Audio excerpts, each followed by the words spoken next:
Hello, hello, hello, hello.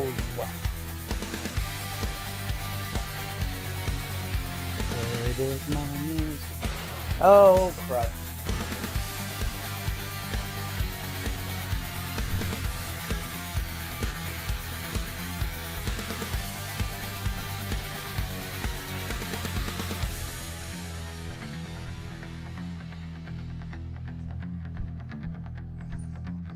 Ah.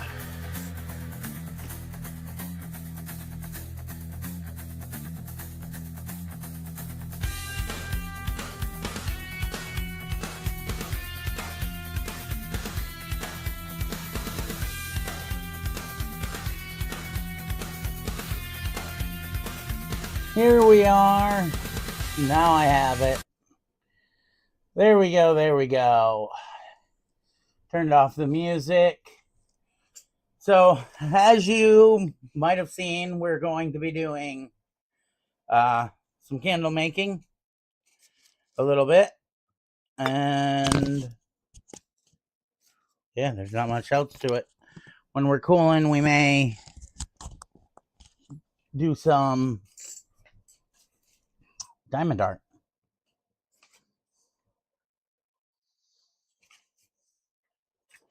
So first thing I'm going to do, I wish I had a scale, but I can't find the one I had. It has poofed into the 5th dimension.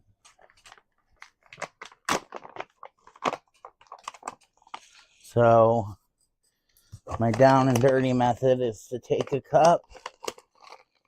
We're just going to get a good heaping. I want to make 2 candles, so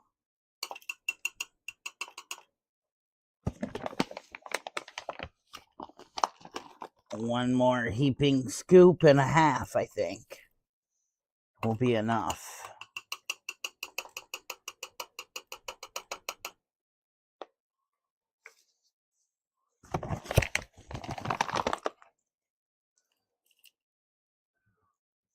There we go. So we're using soy wax. I'm playing with first to try to learn. This is what came with the kit we were given.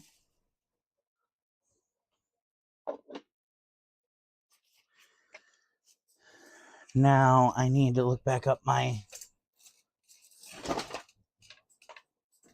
had directions.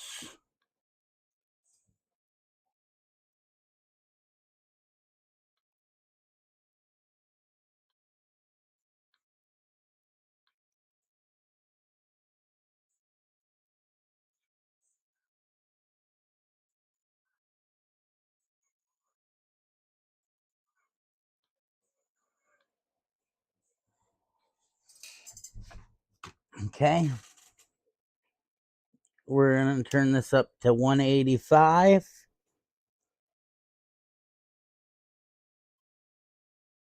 Oh, I almost had it perfect. Spot on. Now we wait for it to heat up. And in the meantime, we'll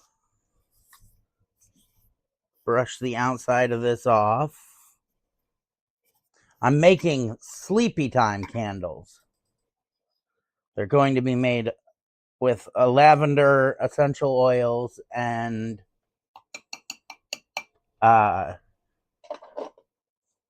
lavender essential oils. That's what I meant. Let's put our box over here.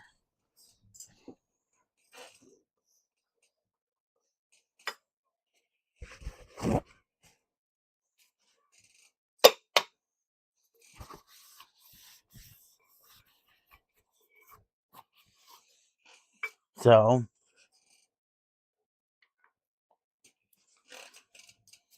first of all, we're going to put a sticker down, then take off the other side of it.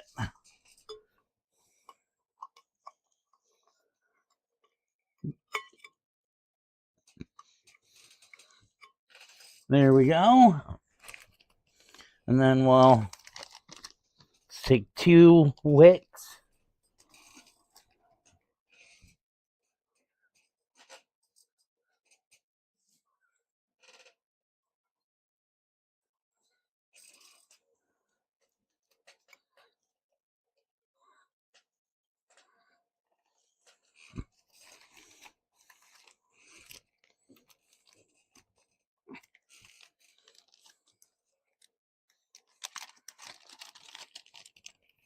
And then we're going to put, so we put the wick in the bottom.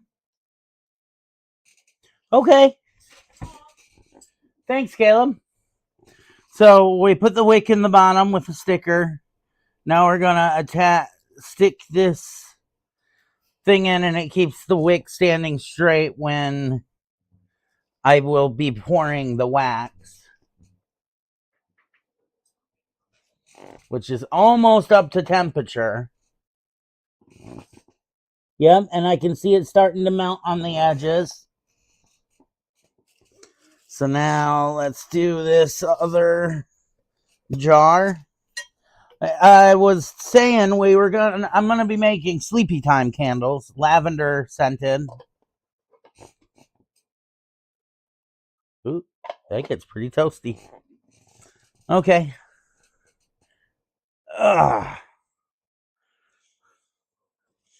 Where are my gloves for when I have to get the hot wax? There we go. Okay.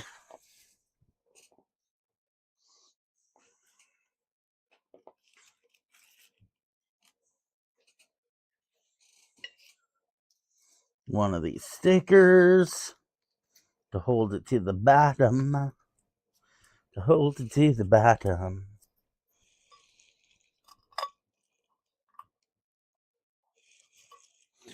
Do do do do do do do do.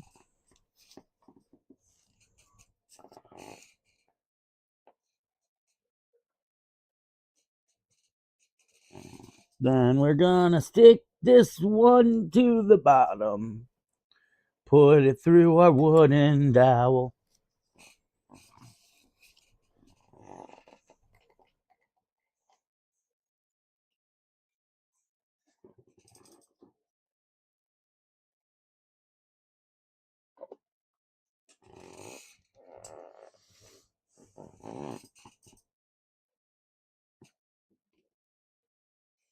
So right now we're just waiting for our wax to heat up. And then,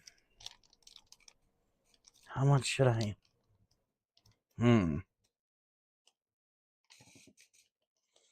This seems like a lot for 2 candles.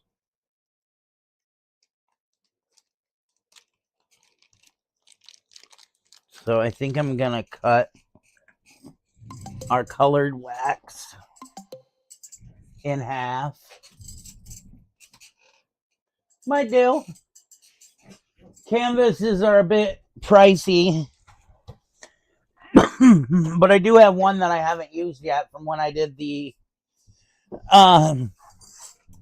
if you look behind me, there's a red panda painting that we have up for sale, actually, that I did recently.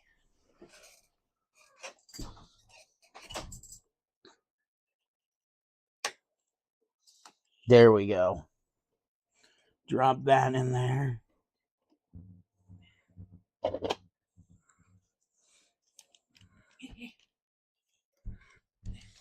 Hello, baby.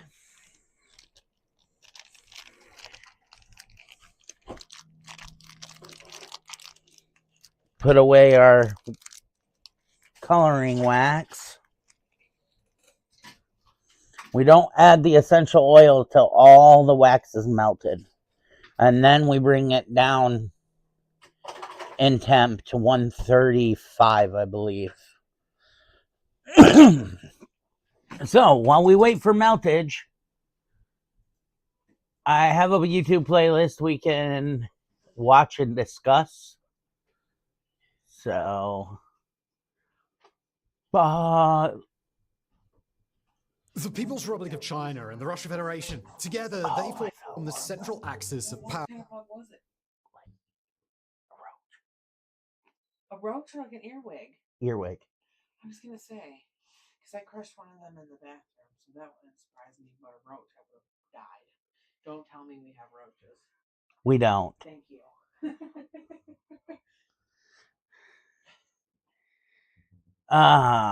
And now to cam art and video.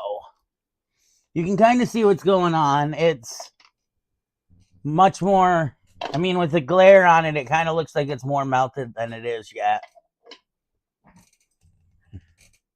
But it's heating up, that's for sure.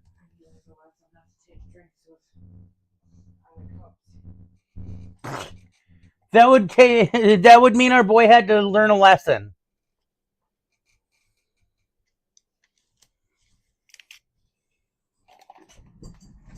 Snorlax. I have a Caleb. I have a Snorlax cup. Ha ha ha ha. He's fat and happy like me.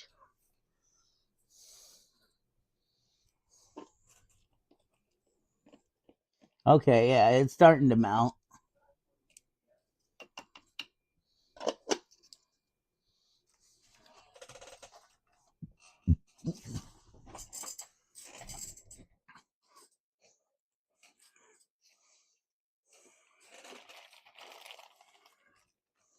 I'm going to put the tiniest of teeny bits of mica powder in here. It can be used, it's safe, it also can clog the wick if you put too much. So I'm just adding a little bit of violet to give it a shimmer to the wax.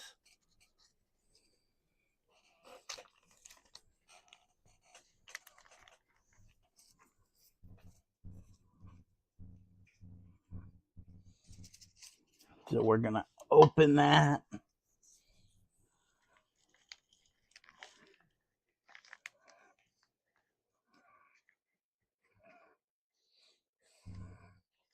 Nah, I knocked it all off. Tiny bit more, I think. There we go. That's enough for 2 candles.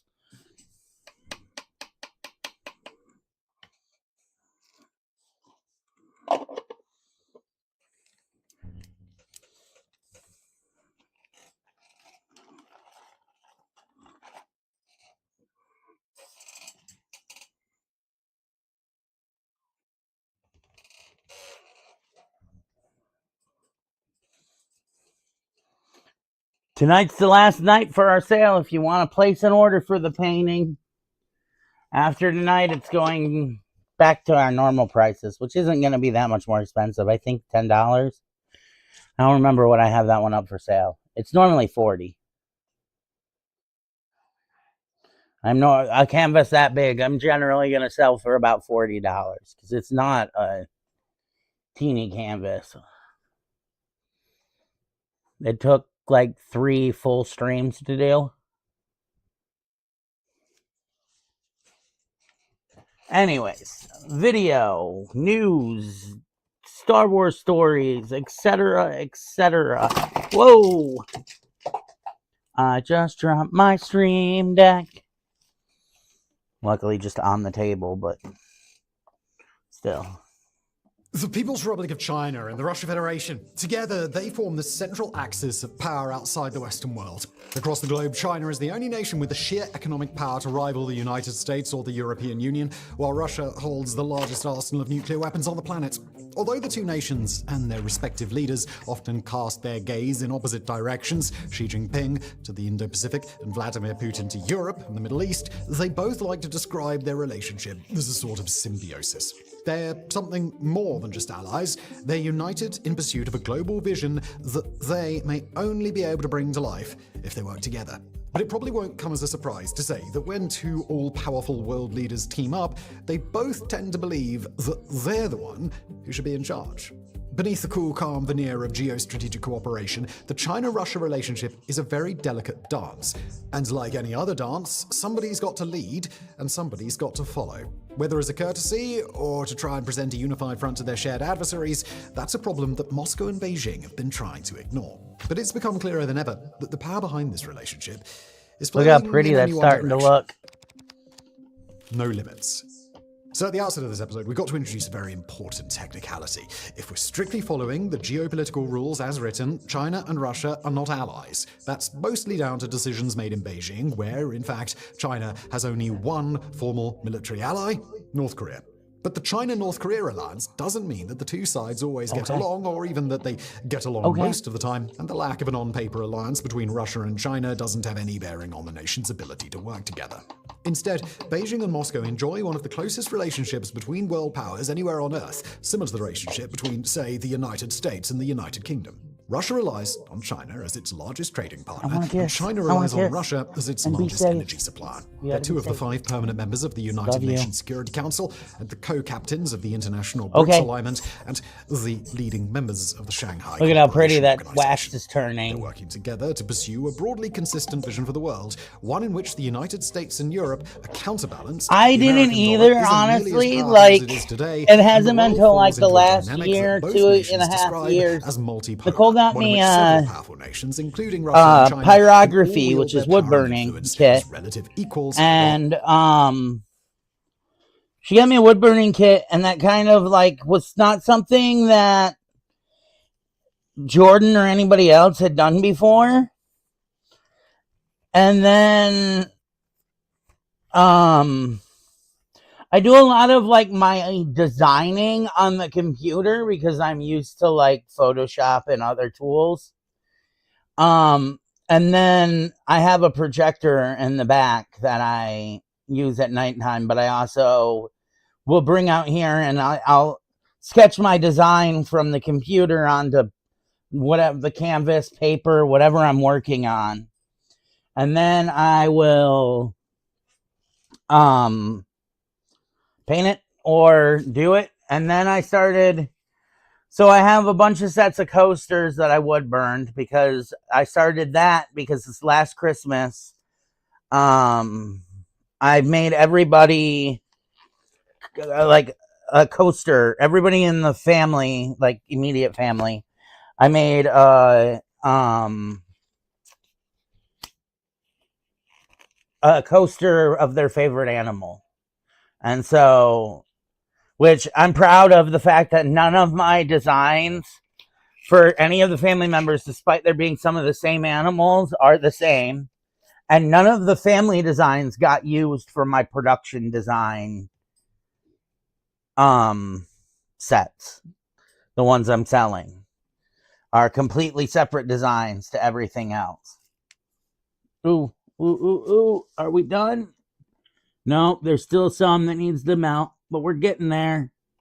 Ooh, that looked like that's the colored wax.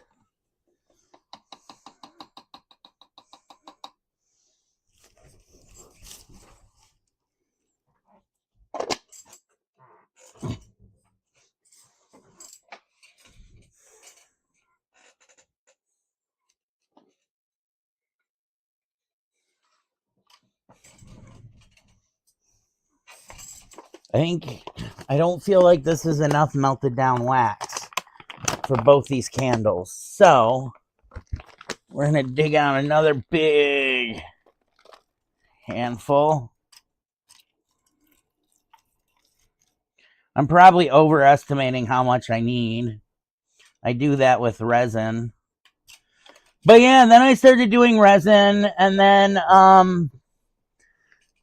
I've started like extending out projects. Like the next thing I want to get,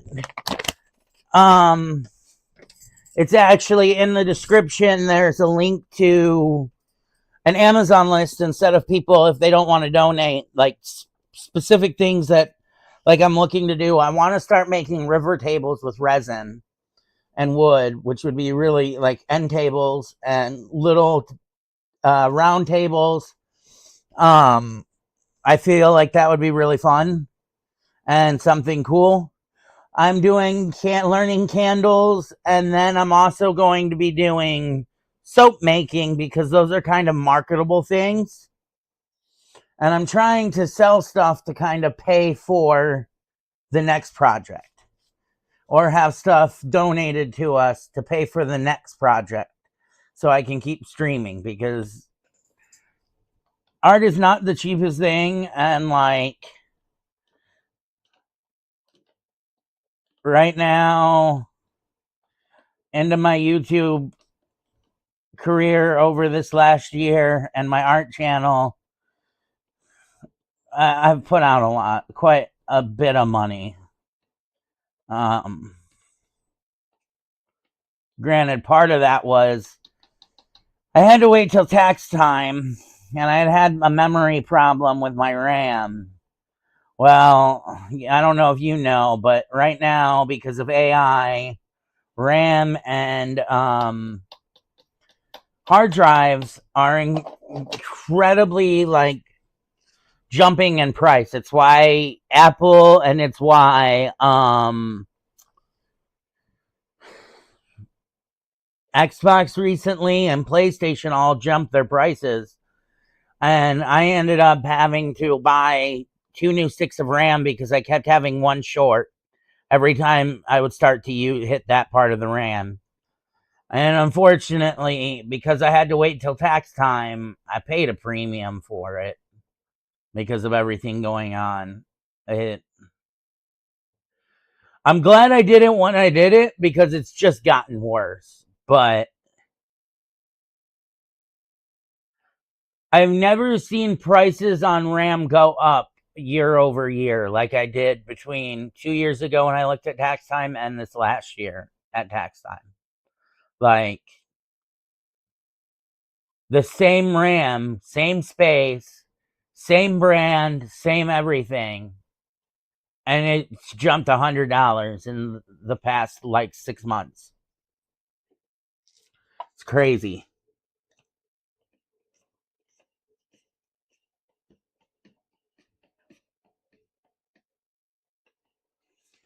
We're getting close to fully melted.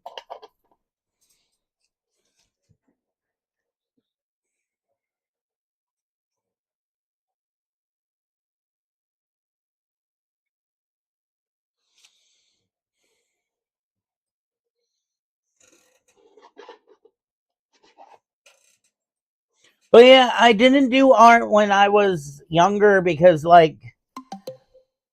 Jason paints, Jordan paints. Joel is the only one of my siblings who's not good at not as gifted at art as Jordan and Jason. But I never saw art as something I could do. It was more their wheelhouse until Nicole got me my pyro kit and a couple other things. So a lot of that was me thinking that I was no good. And I mean, I have to use some tools. Like I said, I use the computer to design a lot of my images because I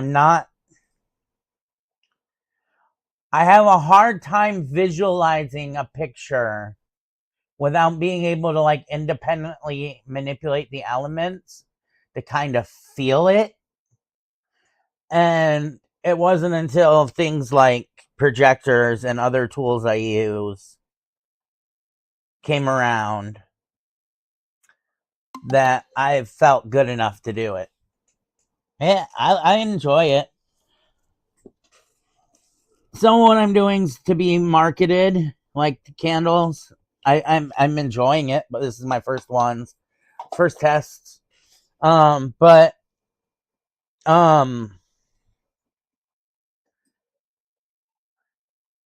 yeah, a supporter bought this kit for us. So our first time trying it, it came with a bunch of jars. It came with this wax melter. It came with 2 pounds of wax. It came with 20 stickers and 20 wicks and 20 of these little I don't know if you can see. They're wooden dowels with a hole in them, and they hold they're meant to hold the wick up while you're filling the candle. And it came with some essential oils, this one's lavender. I love the smell of lavender. Woo wee! But we gotta wait till all of the wax is melted. which I'm thinking we may be there. I think I'm going to leave this for a minute or two longer.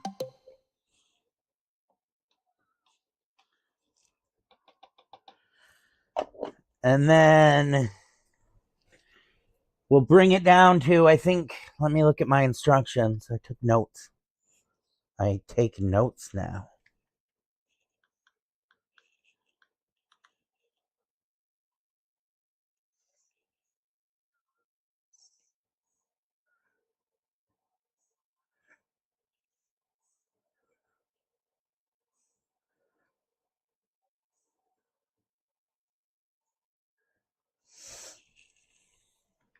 How many ounces is this?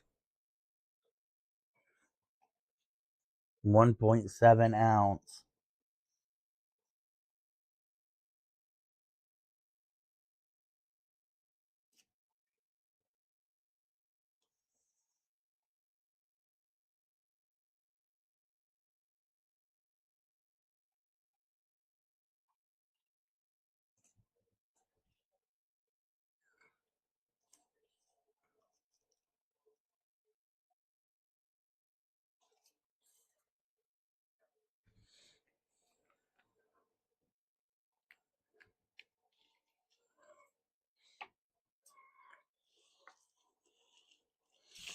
But yeah, sleepy time candles. Attaining dominance in their immediate region.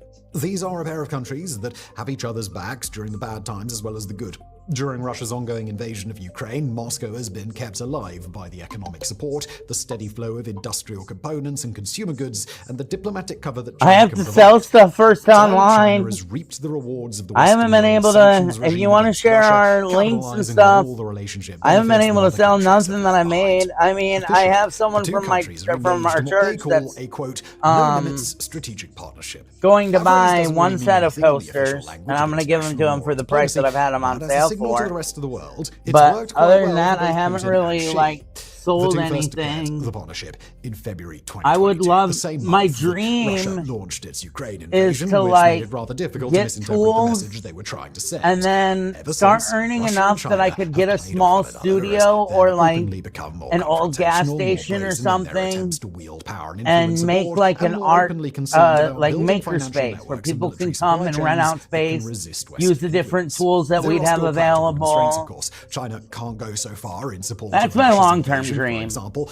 that the rest But of the world that's would not choose to a cheap sanction the dream country to and have. degrade its trade relationships, while Russia is highly unlikely to lend, say, strategic Okay, bomber support so to a now I need to hypothetical bring it invasion down of Taiwan. to But most of the time, Russia and China are well aligned toward an overall strategic vision, and neither nation is particularly interested in meddling in the other's business where that sort of behavior isn't necessary. But what we've described so far is the China-Russia relationship when viewed from the outside, and particularly from the global West. Sitting in New York or Paris or Berlin or Tokyo, it's hardly a surprise that the relationship between Moscow and Beijing would be seen as a threat to a wider global order. After all, as one Russia expert put it for the Warfronts team, Russia and China are in greater strategic alignment today than Imperial Japan and Nazi Germany were at the outbreak of World War II. But reducing Russia and China to caricatures and presenting them as the two halves of a villainous, antagonistic threat to the global West is a mistake that tends to cut all the really interesting bits. Examining the two countries from the outside, we're all but guaranteed to miss some of the really fine details, but even Western analysts who really take the time to look can describe a much more complex version of the Russia-China relationship. Underneath all the warm fuzzy exchanges between Putin and Xi, there's the dynamic that China researcher Yu Ji explains via Chatham House in an analysis published this May, quoting, "Geopolitics is rarely driven by personal warmth or political bromance. It is shaped by strategic interests, my next thing I'm doing that's like for profit rather than just project is I'm going to start, I want to make soaps. China and Russia broadly align. Resistance to Washington, I want to make NATO, soaps. and the global West, collaboration in alternative I blocs feel like that would the be BRICS pretty Collective, awesome. and common priorities like de-dollarization and the establishment of a more multipolar world order. Nor does either country Okay, so we seem need to see any take value in this stepping off on the other's toes. For either Russia the or heat for China, now. having the other as an enemy would be a real headache to the point that they might have to let go of all sorts of other geostrategic priorities, and each deal with the threat that the other poses. But even though the two countries share a land border of some 4,200 kilometers, their strategic interests start to diverge as a matter of simple geography. Russia perceives its primary threat to be the NATO alliance, but predominantly the alliance's European members, especially during Washington's second Trump administration. Just take Russia's continued insistence on portraying Britain as some sort of moustache-twiddling arch-villain, when the real British military has been done such a disservice by its political leadership that it would struggle to project power to the Isle of Man. Outside of that rivalry, many of Russia's key geopolitical interests lie in a north-south direction: the Caucasus region, Central Asia, and the Middle East. China, meanwhile, regards the United States as its ultimate geostrategic rival across the Pacific, with American influence extending through close partners like Japan, South Korea, Australia, and the Philippines. Elsewhere, China's immediate that's my next. touches Myanmar, Indonesia, When Pakistan, Nicole and other I closely get aligned nations, some while money, brushing that's up like against the the next threat big from India, thing a nation that's that I want to get power, that's but not one that's still a resin long way from related. being able to challenge China. I have a whole list on Finally, of course, there's Amazon if you Taiwan, ever wanted to that buy one stuff for different supremely irritating projects. thorn in China's side It's all that will different have to stuff be for addressed different before projects China that we can want to really do. start playing superpower elsewhere.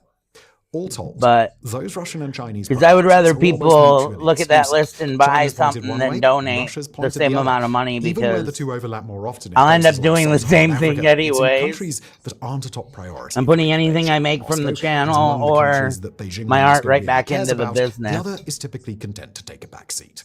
That might provide some limited advantages to the extent that the two countries want to avoid getting in each other's way, but it also limits some of the possibilities of strategic partnership. Then there's the question of relative power, where the Russia-China relationship is moving through a bit of an awkward phase. China is very obviously an emergent rising power, a country that has never had more going for it than it does today. China's military is among the most technologically sophisticated in the world, and it dominates global industries like electric vehicles and rare earth production. The nation is home to over 130 cities with populations of more than 1 million people each, and many of them have recently come into their own as gleaming metropolises of the future. Russia, meanwhile, is led by a class of political elites that openly laments the fall of the Soviet Union and longs to return to the glory days of their youth. Of course, they don't particularly like to acknowledge the deeper implication that Russia is a fading empire and a shadow of what it once was. But by all outward indicators, the Russian leadership seems to believe that too. Really though, the idea that China would be gaining in power while Russia is losing power doesn't necessarily tell us about the dynamic that the two countries share. For example, if we were grading each country on a hypothetical 10-point scale and China were gaining from, say, look at how 2 out of pretty. 10 to Can you 5 see out how of 10, pretty? but Russia were descending from 10 out of 10 to a somewhat less impressive 8 out of 10, then Russia's still the senior partner by a wide margin. The really tricky bit is that Russia seems to be moving downward See how through pretty the that same is? part of the power scale where China's moving up. And to be clear, that's not just a matter of the country's respective power on paper, but also their global influence, their reputation, and the degree to which the rest of the world has carved out a space for each of them to exert their authority. China is reaching superpower status, Now we but wait. still has very fresh memories of being mostly ignored. Russia is fading into a pariah state, but is stepping out of a period in history where, when Moscow spoke, the rest of the world had no choice but to listen. Now, in just a moment, we're going to turn our attention to the growing imbalance in the Russia-China relationship. But before we get there, a quick pause to tell you about our subscriber site. Fronts.co is our outlet for all of the stories we don't have space to do justice here on the main channel. A place, where we can dig deeper and go nerdier than we ever do on YouTube. Every week, we upload 2 exclusive videos, 2 expert-written articles, and a podcast or 2, all covering the conflict and geopolitical stories that matter most to you. Often our coverage is focused on what's happening in Russia and China respectively, but we also host plenty of pieces on Iran, Sudan, the Sahel, Europe, and elsewhere. Not to mention all the other minor conflicts that the rest of the world tends to ignore. Just recently, we published a free-to-read analysis on just how badly the Russian military is hurting itself by lying and exaggerating about its battlefield advances. We also offer multiple free-to-listen podcasts each week, including our Middle East Roundtable, the Iran conflict, as well as our twice-weekly email newsletter, Warfronts Weekly, where we give you a first look at the emerging stories that our team is tracking. A subscription is just $5 a month or $50 a year. That's fronts.co. Check it out. And now back to today's video. There's always a bigger fish. Over the last couple of years, as Russia's war in Ukraine has continued to go sideways, the relationship between Russia and China has started to shift more visibly into Beijing's favor. China hasn't sent troops or advanced fighting machines into the conflict, or at least not its own, but it has managed to benefit from the war in just about every other possible way. It's sold a steady stream of drones, industrial components, minerals, dual-use technology, and all sorts of other goods to both sides of the conflict, not just Russia. China's helped Russia to evade sanctions and bought the everlasting goodwill of the Kremlin, but that's only built up Russia's dependence on the Chinese economy. On the diplomatic stage, China presents itself as a mediator, calling for restraint and issuing peace proposals that generally align with Russian interests. While China hasn't sent its own soldiers to Russia and has been very careful not to give the appearance that it would provide lethal military aid to Moscow, it's unlikely that North Korea would have sent thousands of its own troops to the conflict without at least the tacit approval of Beijing. That, by the way, is an allegation that Beijing forcefully denies, so, make of it what you will. More recently, in early July this year, Reuters revealed that hundreds of Russian troops traveled to China for covert military training in 2025 for courses that purportedly covered protection against weapons of mass destruction. China forcefully denied those allegations as well. In return, though, Russia hasn't really been able to give back in the way that would demonstrate to Beijing and to the rest of the world that this is still a relationship of equals. In fact, if you happen to be really cynical, you could argue that China is profiting off this war while helping to ensure that it continues, and thus helping to preserve the favorable conditions that have yielded such substantial returns for Beijing. Look past the Ukraine war at the rest of the Russia-China relationship, and the same core theme shows up again and again. Russia seems to need China a lot more than China needs Russia. Deep geostrategic partnerships are always defined by a level of independence, but not necessarily equality. And that equality is nowhere to be found in the relationship between Russia and China. We've already mentioned that China is Russia's biggest trading partner, but the opposite isn't even close to true. Russia makes up less than 3% of China's overall trade volume. And while China does rely on Russia as its biggest source of energy imports, China's energy trade is highly diversified. Russia is responsible for less than 20% of China's total energy imports, and if we factor in China's domestic energy production, then Russian imports make up significantly less than 5% of China's overall energy use. I need to get these Or take the military disparity. Russia is ahead of China in exactly two areas: its nuclear arsenal and its combat experience. But China enjoys a widening technological advantage, and China has more active duty reserve troops in peacetime than Russia does in its 5th year of full-scale war in Ukraine. Despite its advantages here and there, Russia is evolving into more and more of a junior partner over time. Just recently, the rest of the world witnessed an odd exchange between Russia, China, and one of their smaller mutual friends, Belarus, that seemed to make clear the level of direct influence Beijing has developed over its friends in Moscow.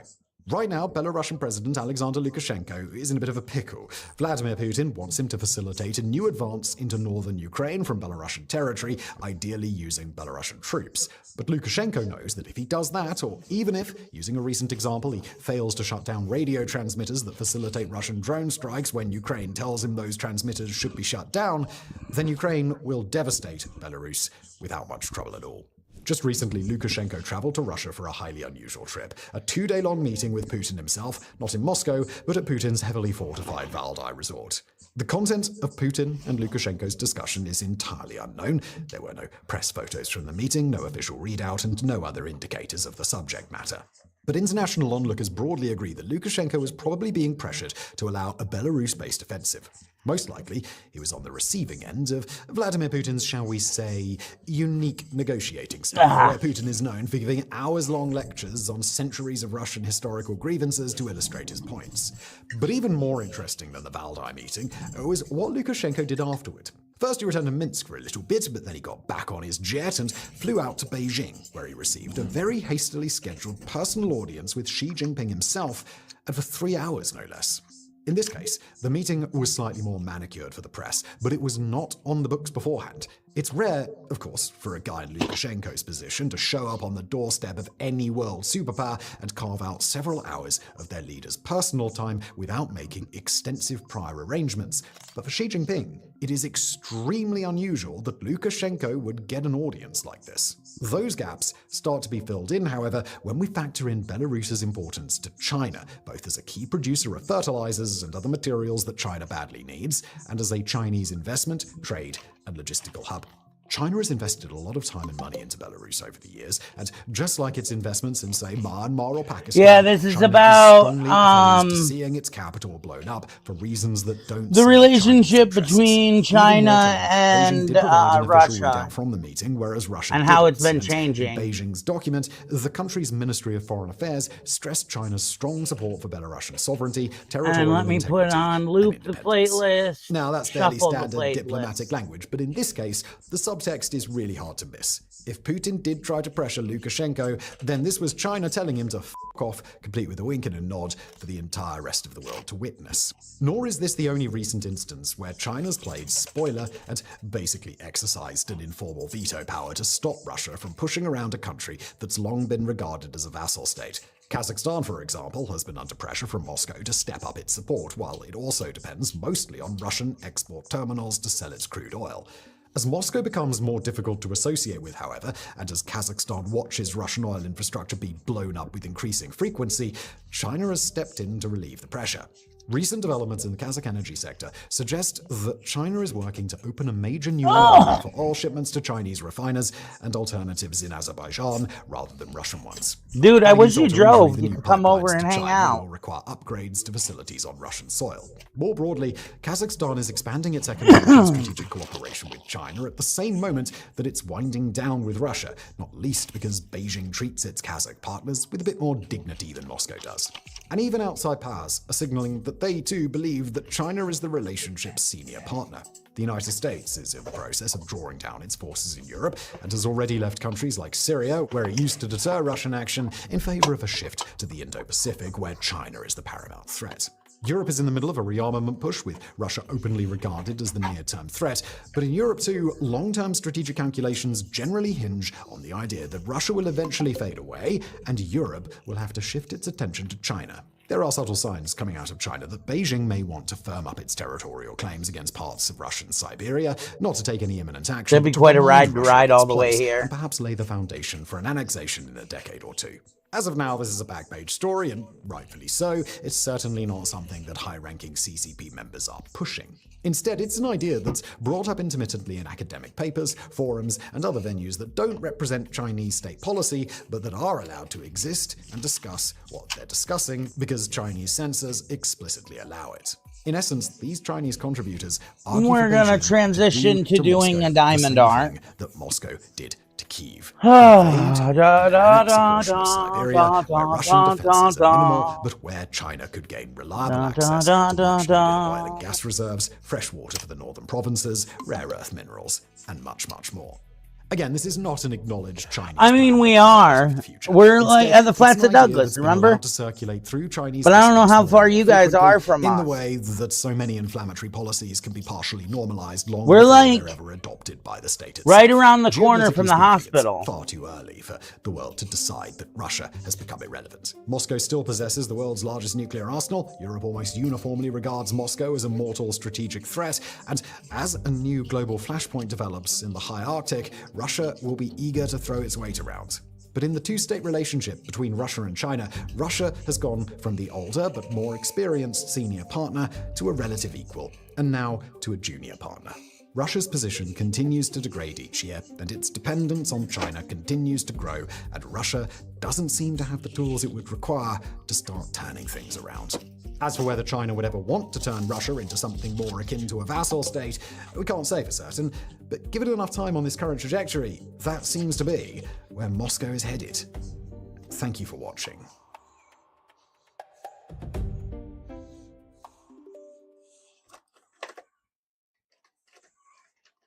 It's a SCOTUS double whammy. The same Chief Justice who shielded Donald Trump from criminal prosecution in 2024 has now given him a belated birthday gift, the power to fire almost anyone in the executive branch without cause. Thank you. Won't forget. So good. I said almost anyone. The lone exception is the Federal Reserve, the agency that serves as the bedrock of the American economic system, and just happens to affect the justices' retirement portfolios.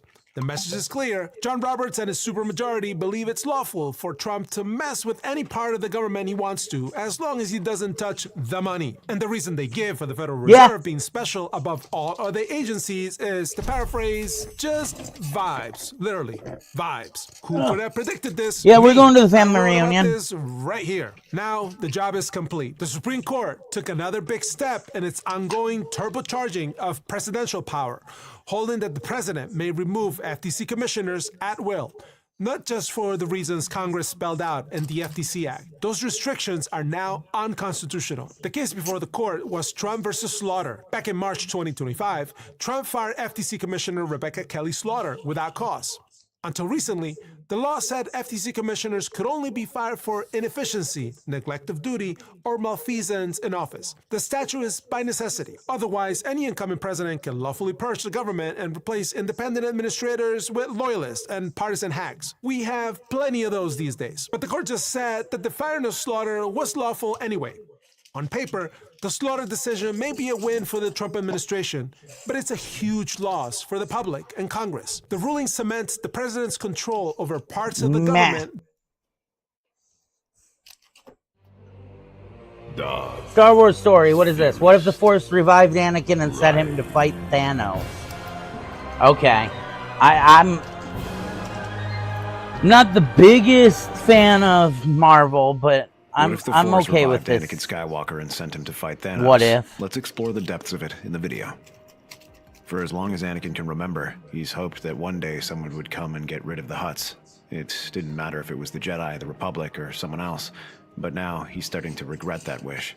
The screams fill the streets of Mos Espa as the people are dragged from their homes, pulled from their normal businesses, or simply sniffed out from where they're hiding. There is no stopping them, not with those strange creatures that the invaders brought with them. Outriders, he heard someone call them. They can sniff out refugees and pull them from wherever they might go, and soon enough, they are brought forward to the city center, where soldiers divide them into two even groups. Above them floats a strange being who raises his hand. Hear me and rejoice. You have had the privilege of being saved by the great Titan. You may think this is suffering. No, it is salvation. The universal scales tip toward balance because of your sacrifice. Smile, for even in death, you have become children of Thanos. Anakin has no idea who Thanos or this creature is, even with his old memories, those of his past self. That name rings hollow, but as he watches what is happening, he finds that he already has a good idea that the Great Titan is not a friend. He tries to make his way through the crowds and towards the line of soldiers, but they shove him back. Yet it is enough to find his mother. She stands amongst the other half of the people. Her eyes lock onto his, and she tries to raise her hand and push forward. She shouts his name and tries to push between two of the Chitauri, and an outrider snaps at her, forcing her back. Anakin shouts her name and tries to push forward, but one of the Chitauri snarls at him, brandishing his rifle and preparing to swing. But instead of cowering, Anakin feels a surge of anger coursing through him. It taps within him, offering its strength before he thrusts his hand out and sends the guard flying. The rest are too surprised to react or fill up the gap left behind. However, Anakin is already moving, running through the path.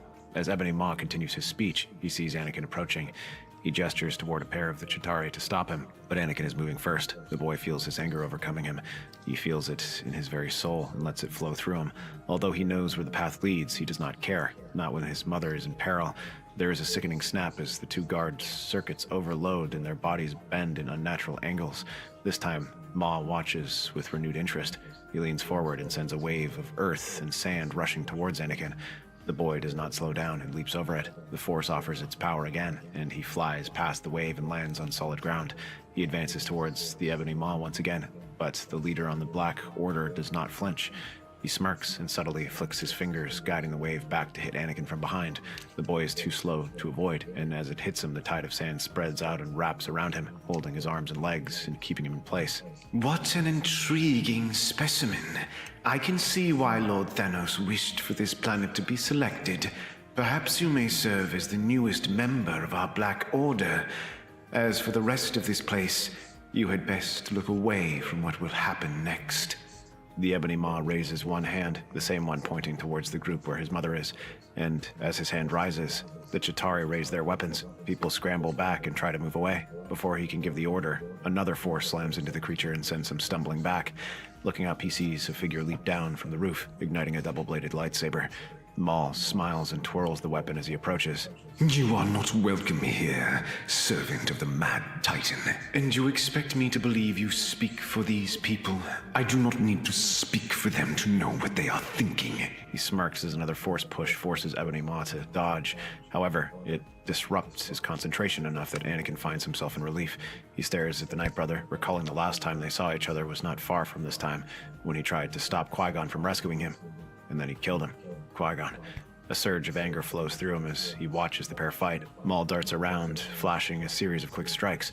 Anakin can barely track them, but Ebony Maw avoids each one, sidestepping and ducking under the blows. He counters by lifting chunks of the nearby houses from their foundations and hurling them at Maul.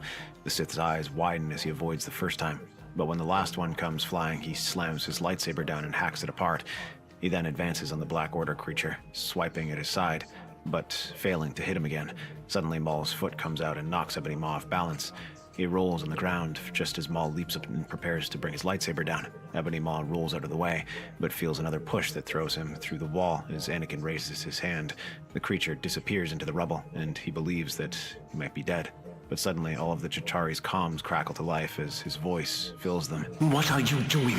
Kill them. Half the Chitauri raise their weapons, the ones Maw had gestured to earlier. The other half turns their weapons on him, but Anakin barely notices as he watches the first group take aim and fire.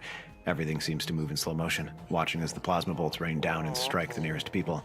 Among them is his mother, who takes a shot through the chest. She doesn't scream or cry out, simply shaking as the blow sends her falling to the ground without a sound. Others soon follow as the Chitauri move forward and systematically gun down the others behind them, but Anakin barely notices. All he can keep his eyes on is his mother, who lies amongst the fallen. She looks almost peaceful, as if she were sleeping, but she will never wake again.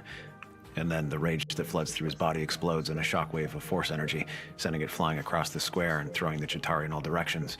But he does not stop. As a snarl rips free from his lips, he lets out all the frustration within him. The Chitauri, unfortunate enough to be close by, are consumed by the shockwave, being crushed and their circuitry overloading before collapsing to the ground. Ebony Maw emerges from the ruins of the building and sees this. He also notices that most of the group he sentenced to death are now dead. He orders a retreat, but offers one final look at Maul and Anakin before he is beamed up onto his ship and disappears into hyperspace. Anakin continues to let his emotions out, his chest heaving and the ground seeming to shudder beneath him like a heartbeat. Tears stream down his face before he collapses on his knees.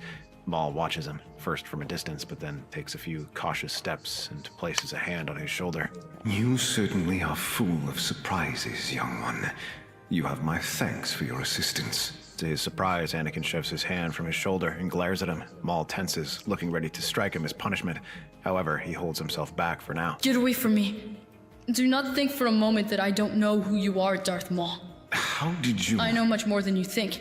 I know who you serve, I know what you are fighting for, and I also know how things are going to end. Interesting. Well then, tell me what you know about that thing we were fighting. He said his name was the Ebony Maw.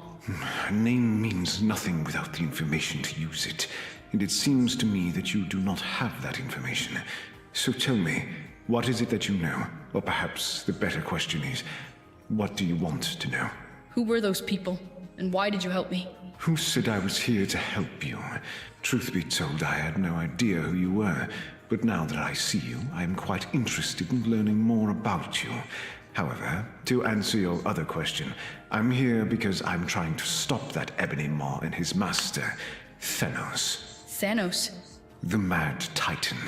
Some lunatic obsessed with restoring balance across the universe, as he says. Yet in his eyes, balance is slaughtering half of all life so that the other half may thrive. Why do you think he came to a backwater like Tatooine? It is the latest place for him to show his teachings. Yeah. Proposition by anyone in the They had a universe, fire a while Jedi, back. Sith, or otherwise. Yet so far, only we are trying to stop him. And you are a Sith. Why do you oppose him? Isn't this destruction something you would approve of? Fool. You think our ambitions are as mad and misguided as that? We seek to rule this galaxy, but it will not do us any favors to see it so destabilized by this insane crusade. We want no part of it. But judging from your reaction, it seems like you don't want any part of it either. If that is the case, should we not work together and figure out a way to stop him? Don't even think about it. As I said, I know everything about you, and I know what your plans are. I will have no part of them. Of course. This raises some questions as to why one so young as yourself knows so much. Especially things that no child should have any knowledge Yeah. of, such as your force abilities. It appears there is something you are not telling me, young one. Just who are you, and how do you command such power? I don't owe Were you anything. you there? Remember when we lived on Pine Arbor, that house with the big sunroom?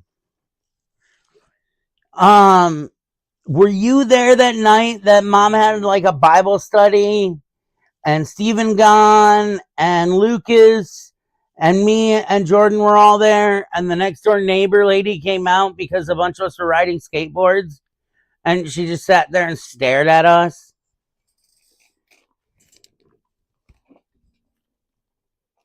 While adjusting her assets, if you will. I offered my information. Surely it is only fair that you offer something in return. Besides, there is still more that I have to provide you, assuming you are willing. Information that can help stop that creature. Anakin pauses and glances at him. A part of him wants to spit at Maul and refuse. The memories of Qui-Gon and all the others killed by Maul and his plan. Those continue to burn deep in his chest, and he's prepared to project them. However, those memories are distant, and he begins to think of what happened now. His mother is gone, twice now.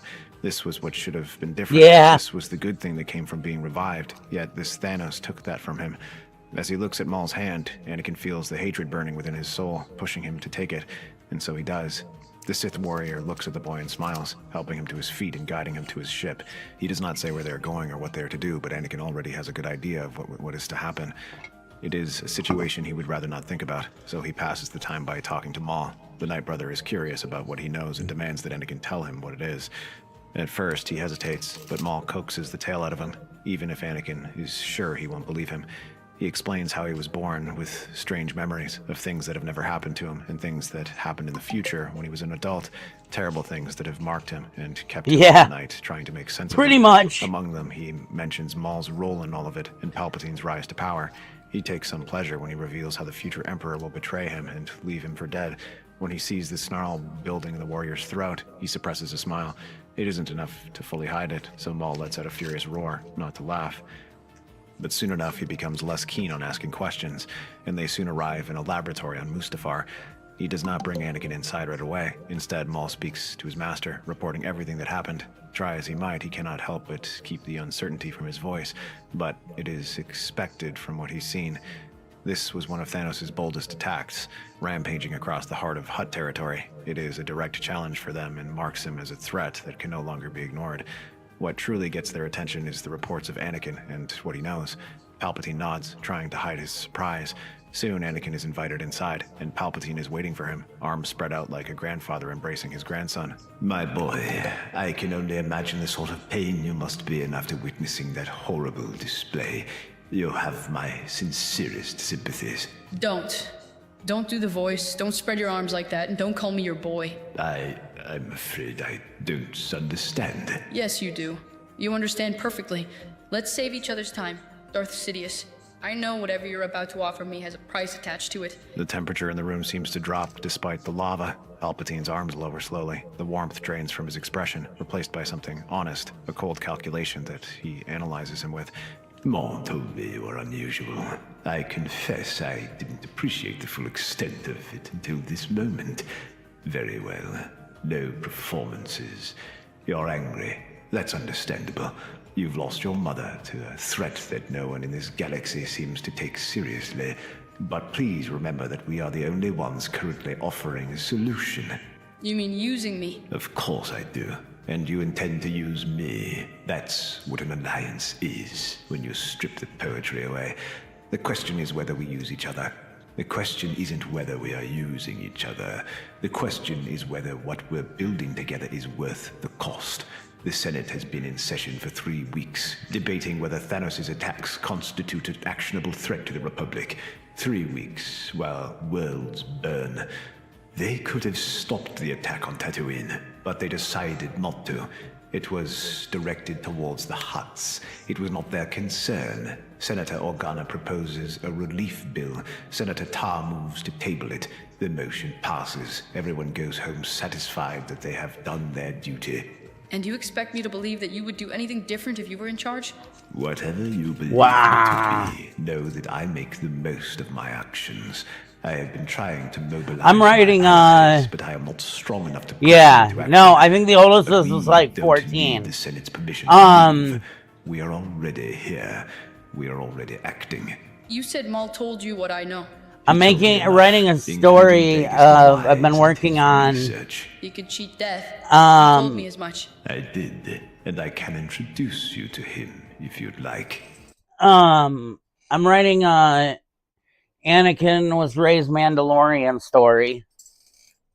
Anakin freezes, and for the first time, the suspicion slips from Anakin's eyes, replaced with curiosity. As in all his memories, this was the one thing that always remained out of his reach. Even in this new life, he keeps thinking about this power and what else could have happened, how he could have saved Padme, and what else could have been different. But now that his mother is dead, he begins to consider this again. He glances up at him and offers a nod. Palpatine smiles and promises to make it happen. Plagueis is nothing like Anakin expected. Where Palpatine is warmth, weaponized, his master is simply cold. He doesn't praise Anakin, doesn't flatter him, doesn't pretend that what they're doing is anything other than what it is. The training is brutal, as Plagueis notes his immense power and pulls at his edges, looking to see how far he can push the young Sith. The Force responds to Anakin unlike any other being he's encountered. To help motivate him, the Mun whispers that they can remove Palpatine together.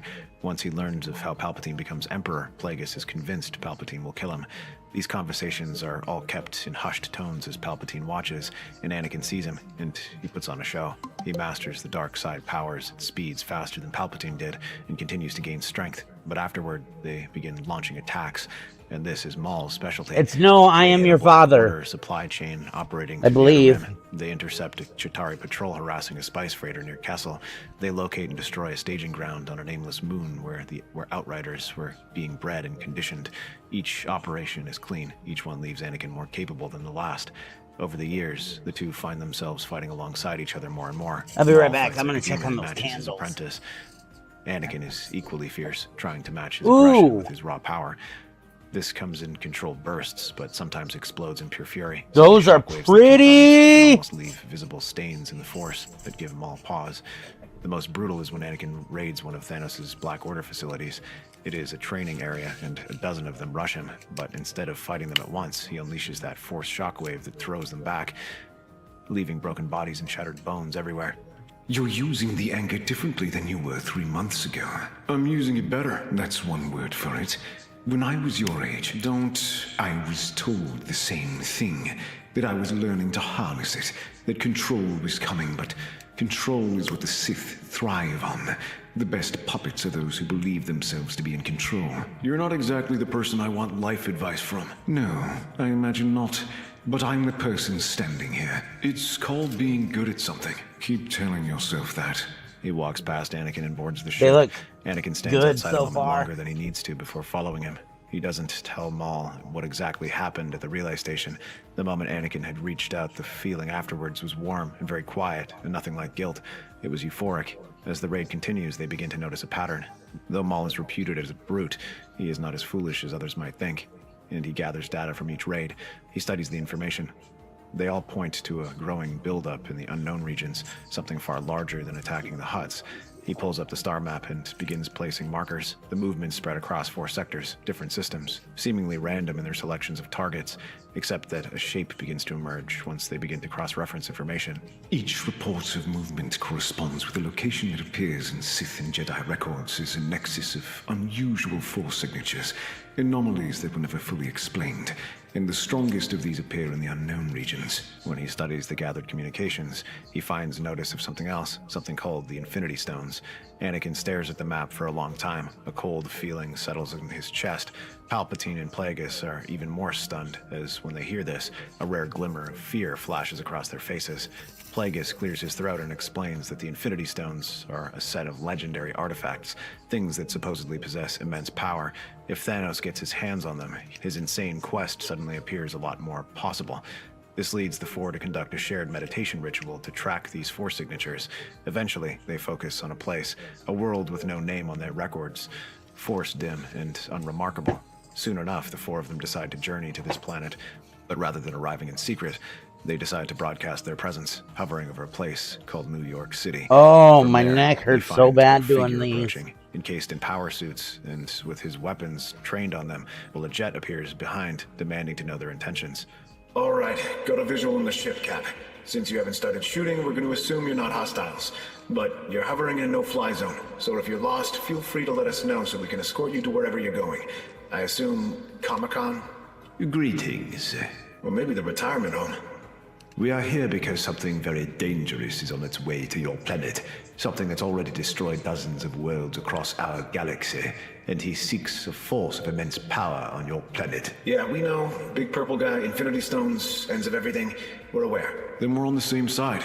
Maybe. That depends on why you're here. I am Senator Palpatine of the Galactic Republic. I represent an alliance of systems with a significant interest in ensuring that no single being acquires the kind of power you describe. I can assure you that our intentions here are entirely aligned with yours. We want only to help secure these artifacts and see them transported somewhere they cannot be reached or misused. Transported where, exactly? Somewhere safe. The Republic has facilities that... No, nuh-uh. We're not about to hand over the Infinity Stones to some creepy old guy because he claims he'll keep them safe. Well, begging your pardon, it would be preferable to leave them in this backwater planet. What do you call it again? Earth. Earth. What kind of a name is that? Terrible for a planet. Might as well call it dirt. Planet Dirt. Yeah, well, it can't be that bad if the Infinity Stones ended up here. Hang on. We cannot just hand over these stones. Some of them are kind of tied here, in more ways than you can imagine. It isn't that simple. Well, we certainly are not simply going to leave them here either, so it appears we are at an impasse. Not quite. If you are what you say you are, then help us defend Earth. We share a common enemy, and if Thanos is coming, then we'll need all the help we can get. After everything is over, we can talk about what we do with the Infinity Stones. I must protest. If Thanos is coming, our priority should be to get the stones as far away as possible, not leave them here and draw his attention. Listen, Senator, I've never been much for haggling, so I'm not going to change my position. My offer stands. We fight together, or the stones stay here. Palpatine's face darkens and he resists the urge to curse at this stubborn man, but finally he closes his eyes and takes a deep breath. You drive a hard bargain, but I must accept for the good of the galaxy. With that, their ship is given permission to land in Avengers Tower. They are surprised at some of the appearances of these warriors, particularly Maul, but none of them says anything. Instead, they head up to the war room where they begin to exchange information. The Avengers explain what they know about the stones while Palpatine and his allies speak about the Force, Thanos, and the galaxy at large. To prove his point, Anakin raises his hand up and begins to shake the room. Tables rattle as if being hit by an earthquake. His expression doesn't change as he spares the Avengers a glance and then settles it without missing a beat. Later, when the others are reviewing tactical maps and finalizing their next move, Anakin leaves to clear his mind, but he soon finds himself joined by Plagueis. The ancient moon moves without sound. You understand what Palpatine intends. Exactly what he's always done. Lies and cheats, and then takes what is most valuable once everyone's back is turned. He wants the stones for himself. The good senator frames everything as collective action and then acts alone. It is his most consistent quality. And you're telling me this because you're different? Of course not. It was my idea. But here is the difference. I am a scientist and Palpatine is a politician, and politicians acquire power in order to use it, while scientists acquire it in order to understand it. What he would do with a stone and what I would do with a stone are not the same thing. I wish to study them and analyze the best way to use them. And that's better how? I am smarter, and it means I recognize why we both benefit from Palpatine being removed.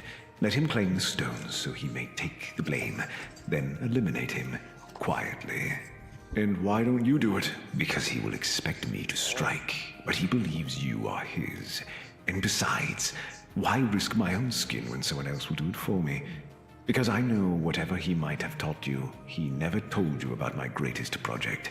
But help me now, and I will show you everything. Not only that, these stones will further my research. Perhaps, aside from just keeping people from dying, it may even raise the dead. Anakin looks at him for a long moment. The city hums below them, indifferent to the chaos that is about to unfold. I'll think about it. Don't take too long. Thanos is not patient. He leaves. Anakin stays on the balcony and stares at the lights and thinks about Padme, about his mother, about Qui-Gon. He wonders if the Jedi is still alive. But with this research, he may never have to worry about that again. Perhaps this will be different. But first, they must deal with Thanos. The Mad Titan does not come directly, but instead sends his Black Order. They learn that one of them already attacked Iron Man. They can contact him because of the Sith's advanced communication equipment. They are making their way towards Thanos' home planet. To handle that, Maul and Anakin volunteer to help them while Palpatine and Plagueis deal with what's coming to Earth. While Ebony Maw tried to kidnap Doctor Strange, the rest of the Black Order focuses on the other remaining Infinity Stone in Vision. They ambush him in London with Scarlet Witch, but they do not expect the two Sith will be with them. The fighting is brutal, but one-sided, as they cannot match the remaining Avengers and Sith powers. However, they know this will only be the first attack, so they come up with a plan to remove Vision's stone in Wakanda. Meanwhile, they send a message to Anakin and Maul, reminding them to hurry back as soon as they join up with Iron Man. But as they travel, Maul turns to Anakin. He's going to take it. I know.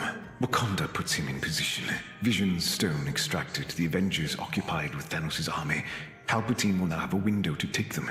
Or he can argue that now that they have the stones, it is better to keep it secure. Plagueis will help him, if only to get the stone off-world. He won't have it for long. Not if I have anything to say about it. And so you're going to take it from him. And so this cycle goes on and on and on. You expect me to believe you wouldn't take it? Of course. Such an item draws attention, and that is the last thing the Sith needs. But Palpatine sees it as his shortcut, his way of ensuring the future you told him about never comes true. And you think you're going to be any different? I'm not going to use it for evil. That is exactly what every person who has ever reached for power has said at the moment before they use it. I know because I said it. You've told me just as much. I just needed to make sure no one else gets to it first. He opens the door and goes back to check on the cargo hold. Anakin stares at the back of the closed door and doesn't sleep for the rest of the journey. That is, until they reach Titan. The planet is a ruin of itself. Cracked moons hang overhead, and the surface is filled with the ghost of a civilization that produced Thanos. Iron Man and the others are already there, but they arrive just before Thanos, who appears off the horizon an hour after them. The Mad Titan comes alone, descending the ship with only his massive sword and the Infinity Gauntlet, though missing some of the stones. Nice place you got here. You were planning on stopping me. Yeah, that's kind of what we do to someone committing genocide. Genocide? Are you really that blind? Is the genocide already happening? It's been happening for hundreds of years. This very planet that we walk on is a shrine to that atrocity.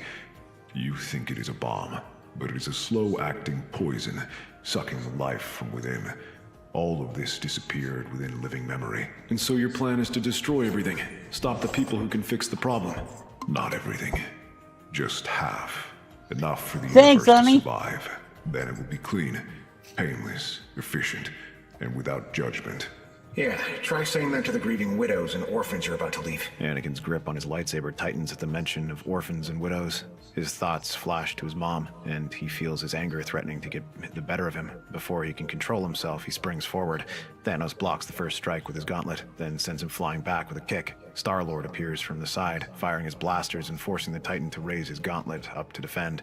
Drax and Spider-Man move from behind, the former going high and stabbing at his back while the latter tries to pull his legs down from under him. But he is no ordinary foe. When the webs shoot around his legs, he simply yanks them forward while his skin shrugs off Drax's knives. He then spins Spider-Man around with his webs and slams him into the ground. Even as he clears the two, Anakin is back at him, hurling boulders with the dark side and creating an opening for Iron Man to release a concentrated beam of energy on him that burns his skin and allows the Jedi to come in and slash at his arm. Thanos uses the gauntlet to parry it and then gives him a vicious backhand. Iron Man follows with several direct repulsor shots, each aimed at bringing him down, but none even managed to break the skin. but when his sword flashes, it rips off chunks of his Iron Man suit, leaving the nanotech working in overdrive to try to repair what they can. Meanwhile, he turns and faces Anakin, his own blade clashing against his lightsaber. As he is dueling with Anakin, Maul comes from behind and slashes at his knee, forcing him down, but Thanos rolls and slams his fist into him. Still, it is more than most manage. They all rush at him at once, weapons flashing, but the Mad Titan manages to power through each attack. Then the Power Stone flares and sends Star-Lord flying into Drax while Maul leaps over. He twists his lightsaber around and manages to score some shallow strikes with his lightsaber before Thanos grabs his face and hurls him towards Doctor Strange, who tries to Where'd my send glue rubble go? flying towards him. Then, at last, Anakin makes a desperate slash, scoring a blow against his cheek. Thanos touches the cut and smirks. You, the boy from the desert world. Ebony Maw described you. He said you were interesting. Get away from me. You want to take the stones, not to destroy them, not to give them away. You want to take them because you believe that in the right hands they could be used to correct something. You don't know what you're talking about. Even without the Mind Stone, I can see your desires. You want them, and I don't blame you. I believe the same thing. We're not the same, aren't we? What is your goal? To prevent something, to save someone. That is mine as well. Let me tell you this. Loss comes anyway. It always comes. And those who try to avoid it suffer all the more. The only question is whether you are willing to pay the price of stopping it. Don't. We're not the same. I had a daughter. I loved her more than anything in this universe or any other. And I killed her because the price of what I needed demanded it. That is what power costs.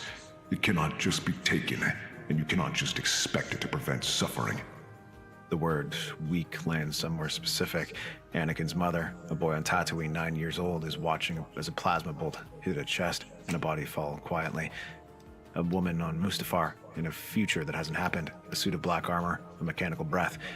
The hesitation is a fraction of a second. It is enough. I understand your pain. If what you say is true, then you're the most vile monster. He lunges forward, lightsaber prepared to run him through, but Thanos' gauntlet comes up, and it sends an explosion that throws him back. He then gestures to a nearby hill to collapse and fall upon him. The others stop their attack to turn to see Anakin. Thanos is already preparing to fully crush him, but Doctor Strange floats between them, hands up as he makes his offer. We'll give you the stone. No tricks.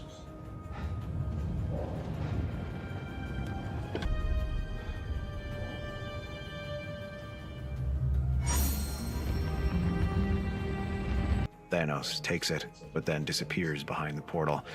Maul uses the Force to lift up the rubble, while the others hurriedly dig him out. They find Anakin half dazed and bruised, but alive. Iron Man helps him to his feet. You almost had him. Almost. What did he say to you? We need to get back to Earth. Right now. You hesitated once. I fear what will happen if you do so a second time. I won't. And tell me what he said.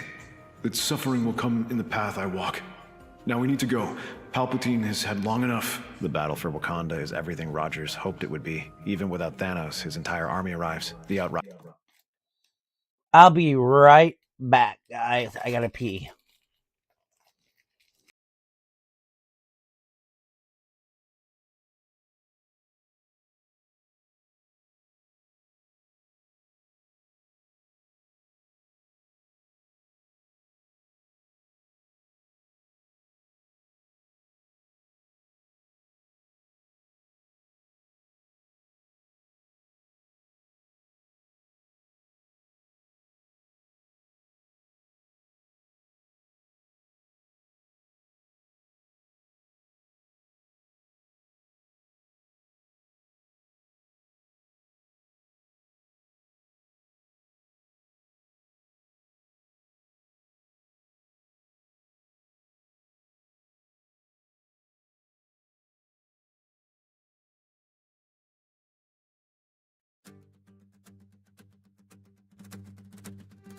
I awoke with the grain in my palm and the chisel at rest.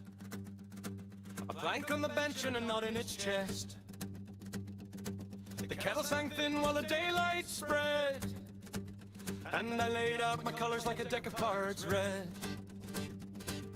Ash in the board, oak in the flame, pine for the frame, and a nick in my name. Then the first strike rang, then the second one too, like the whole old room knew what my hands came to do. One for the sawdust, 2 for the stain, 3 for the brush and the breath through the grain, 4 for the resin, clear as rain. Count it out, say it again. 1 for the sawdust, 2 for the stain, 3 for the brush and the breath through the grain, 4 for the resin, clear as rain. Say it loud, say it proud, say it again. I shook the tin lid, I cracked the seal, gold in the jar with a slow blue peel. I poured that amber where the daylight bent, and it moved like a river through the cracks I'd mended. My thumb wore red and my sleeve wore green, my nails caught paint from the year between, and every small tap from the mallet's face kept time like a heel on a timbered floor page. 1 for the sawdust, 2 for the stain, 3 for the brush and the breath through the grain, 4 for the resin, clear as rain. Count it out, say it again. 1 for the sawdust, 2 for the stain, 3 for the brush and the breath through the grain, 4 for the resin, clear as rain. Say it loud, say it proud, say it again. I cut my line from a crooked old board, found a song in the wedge and the bite of the cord. The room went warm when the spoke shape bit, and the offcuts danced in the corner of it. There was red on the rag and white on the rim, a little green smear on the edge of the trim, and every tool on the table had a story to tell, like a prayer in the rafters, like a bell in the well. 1 for the sawdust, 2 for the stain, 3 for the brush and the breath through the grain, 4 for the resin, clear as rain. Count it out, say it again. 1 for the sawdust, 2 for the stain, 3 for the brush and the breath through the grain, 4 for the resin, clear as rain. Say it loud, say it proud, say it again.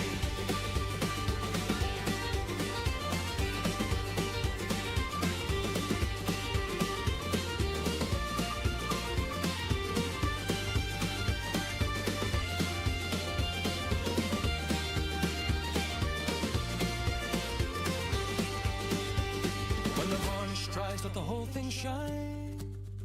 Let the scars hold gold in the evening light. I was made from the shavings and the settled dust, and the work in my hands was the work of us. 1 for the sawdust, 2 for the stain, 3 for the brush and the breath through the grain, 4 for the resin, clear as rain. Count it out, say it again.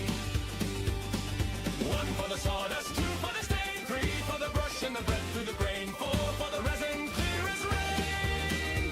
Say it loud, say it proud, say it again. Tap it down, let it hold.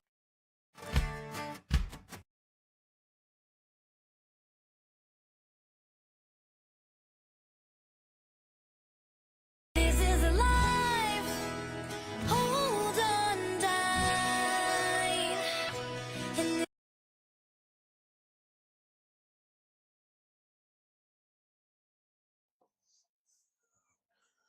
Hey, you guys still here? Fighters come in waves that have no end. The Wakanda defense holds, then bends, then holds again. Barely. T'Challa fights at the front with the Avengers. Wakanda fights keeping them safe as he remains in the extraction lab. Palpatine stays back from the front lines, keeping watch over him, but Plagueis is in the front, his lightsaber whirling around. Though he prefers to be in the lab, it's important that they see him here. It gives him deniability. They're certainly glad to have him around. The Sith warrior channels red lightning that almost matches Thor and sends scores of these aliens flying back. He even personally duels Cull Obsidian. The Sith almost seems to be toying with him, sidestepping each attack of his scythe before driving his lightsaber up his chin. Shuri works on vision in her lab while the battle rages around it. The extraction sequence is at 60% when Corvus Glaive comes through the wall. He moves past 2 guards before they can respond, his glaive already extended, but he doesn't get past Hey, Palpatine. baby. The Force hits Corvus Glaive sideways and slams him into the wall. Glaive drops, rolls, comes up fast, and launches himself at Palpatine with his weapon raised. Palpatine has his own weapon ready, and they meet with a spark of electricity. What follows is brief. Palpatine springs forward with speed that matches Glaive, and the son of Thanos finds himself struggling. He relies on speed and stealth, but the Senator proves to just be as fast and difficult to surprise.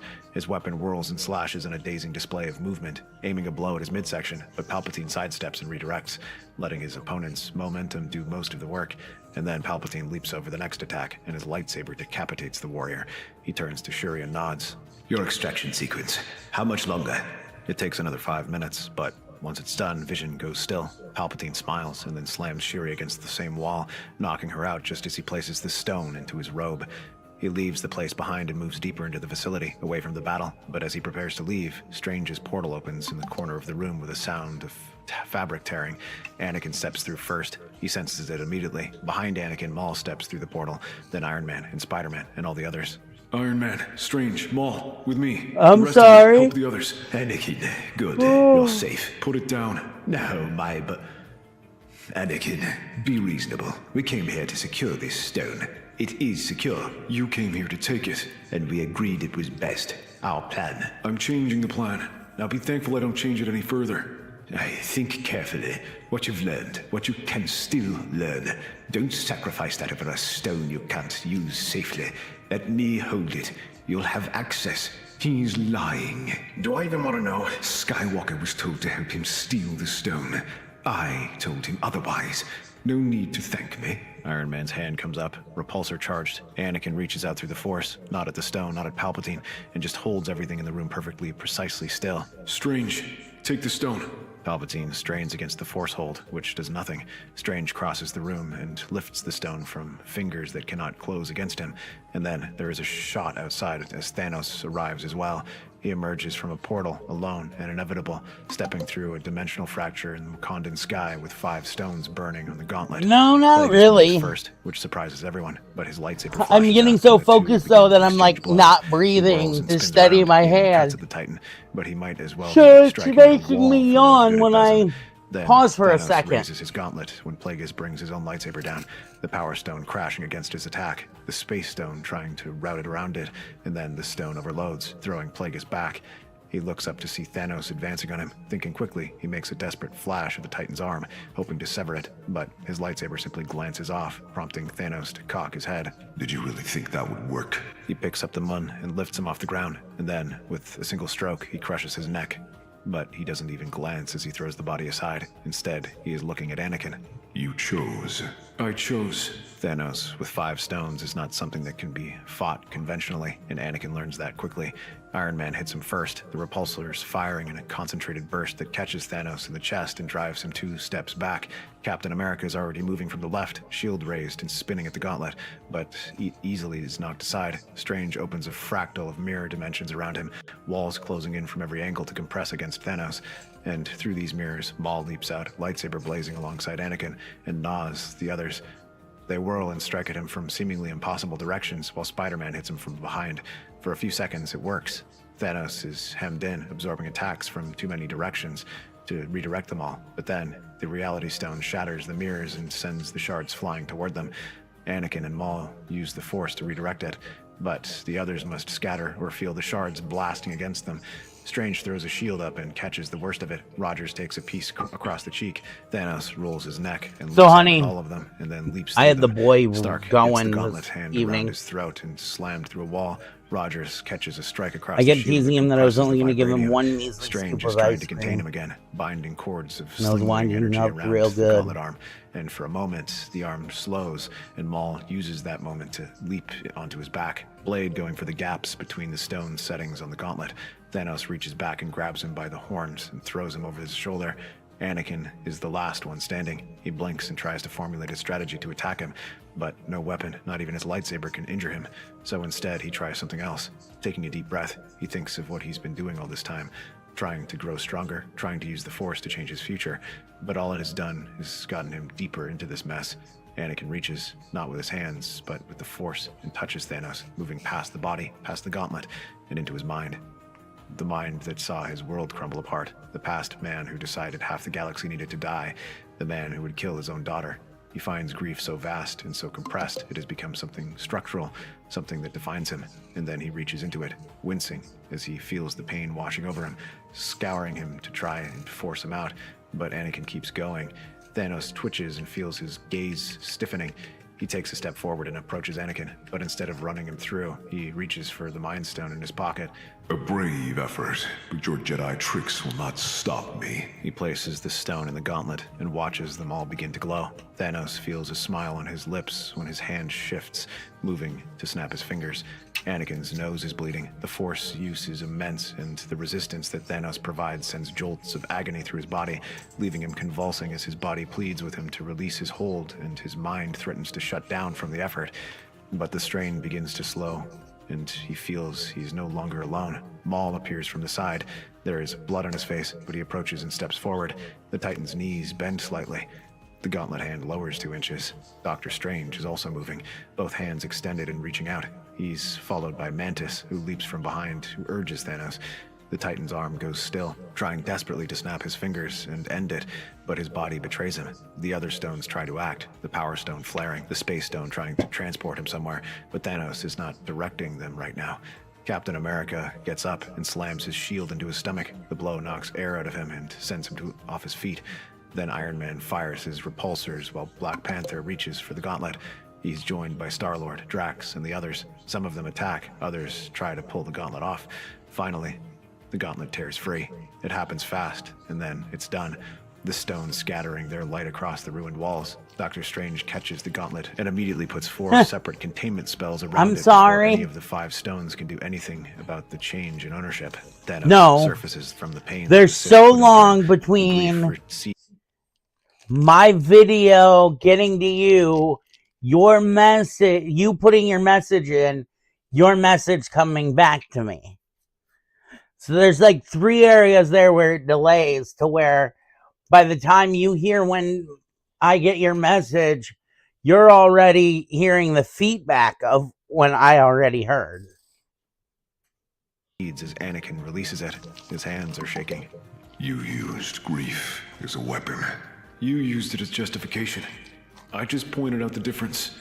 Now you can walk away. Unfortunately, it is too late for that. He turns and lunges at Anakin, fists outstretched, but the young warrior is faster. His lightsaber comes up, and without the stones giving him strength, his lightsaber cuts through him, and Thanos' head rolls to the ground. He turns to Doctor Strange, who has the stones in their containment vessels. I think you should keep those, for all our sakes. That's our theory. Star Wars is a galaxy filled with exciting stories and that was possibilities, good. and we love exploring them. If you want to accompany us on this journey to a galaxy far, far away, I didn't expect please all the like, Sith share, and subscribe to our to channel. turn against him. Our story begins out in space as the Republic has gathered a small fleet above the planet Carida. In the Republic So space we're station on is Valor 8. Station.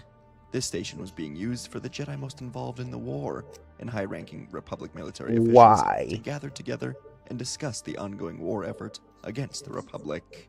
The Outer Rim sieges were about to begin, and so the map for the next stage of the war had to be laid out. No, man, I ain't Some of the drunk in a members at this minute. conference were Jedi Mace Windu, Obi-Wan Kenobi, Like, Anakin Skywalker, and a group no, of over a I'm dozen totally Jedi Knights 420, already not. inside Valor Station, I've awaiting totally their next quit assignments. drinking. There were Every other time Jedi I House drink, members down I on the never ground used below, to get but hangovers. not in the station. And I'm just For Republic imagining personnel, this is the what they highest feel ranking like, but members of it this sucks conference when I were drink. Admiral I'm too Tarkin, old for that. Admiral Yularen, I'm almost 40 Commander years Cody, old, Captain dude. Rex, along with countless clone troopers and officers.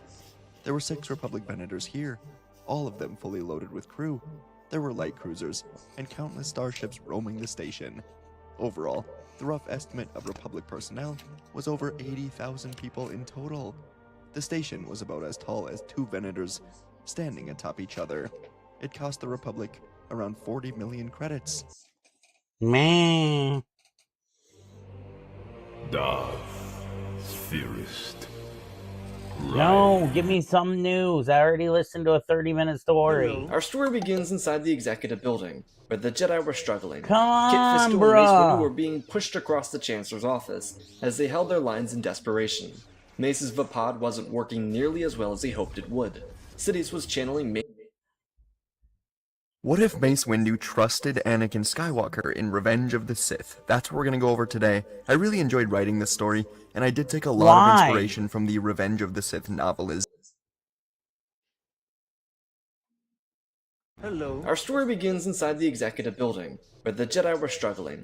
Kit Fisto and Mace Windu were being pushed across the Chancellor's office as they held their lines in desperation. Mace's Vapod wasn't working nearly as well as he hoped it would. Sidious was channeling Mace's darkness and using it against the Jedi Master, essentially reversing the Vapod and throwing Windu back. Fisto, on the other hand, like his 2 friends, was outclassed by the Sith Lord.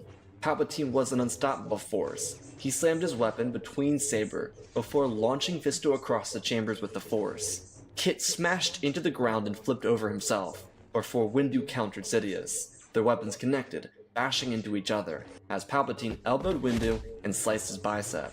Just as Fisto was re-engaging, troops smash through the gate of an abandoned ranch in the Mexican state of Jalisco. They start clearing the property room by room, and at first glance, it looks like yet another abandoned cartel site. But they start digging deeper and uncover something horrifying.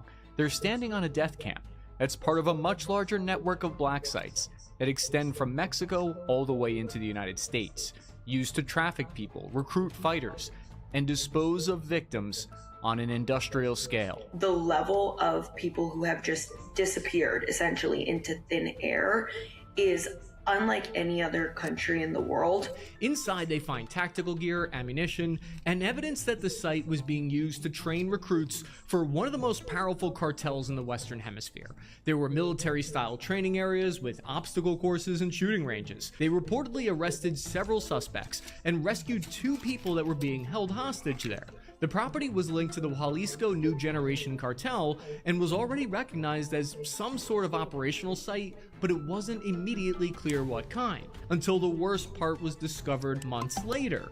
It took a small group of ordinary volunteer citizens called the Jalisco Search Warriors. They were searching for their missing loved ones. They got a breakthrough when their leader, Adero Navarro, got a tip that the police hadn't found everything at the ranch. So they went back to the abandoned cartel site and they found evidence of mass torture, murder, and human cremation. The group uncovered mass graves, 3 underground ovens, as well as countless singed bone shards, mainly fingers, skulls, and teeth. They discovered hundreds of discarded shoes, backpacks, and suitcases, and personal items, including ID cards. Local Mexican outlets and the volunteer group called it an extermination camp. They labeled it as a cartel concentration camp. The incident became famously known as the Ranch of Horrors in the media. I spoke to an expert, Katarina Schultz from Ironclad, who's interviewed the cartel herself and reports extensively on the ground in Mexico. When you look at these extermination sites, typically they're linked to the deaths and disappearances of thousands of people at each site. These are places that are operating under the radar, but at a level where they are literally causing a national crisis. The discovery raised an uncomfortable question. Criminal cartels are generally thought of as drug trafficking businesses, so why did they need infrastructure that looks increasingly similar to an extermination camp? More than 130,000 people are officially listed as missing in Mexico. Finding out what's happened to them has become one of the largest investigations in modern history.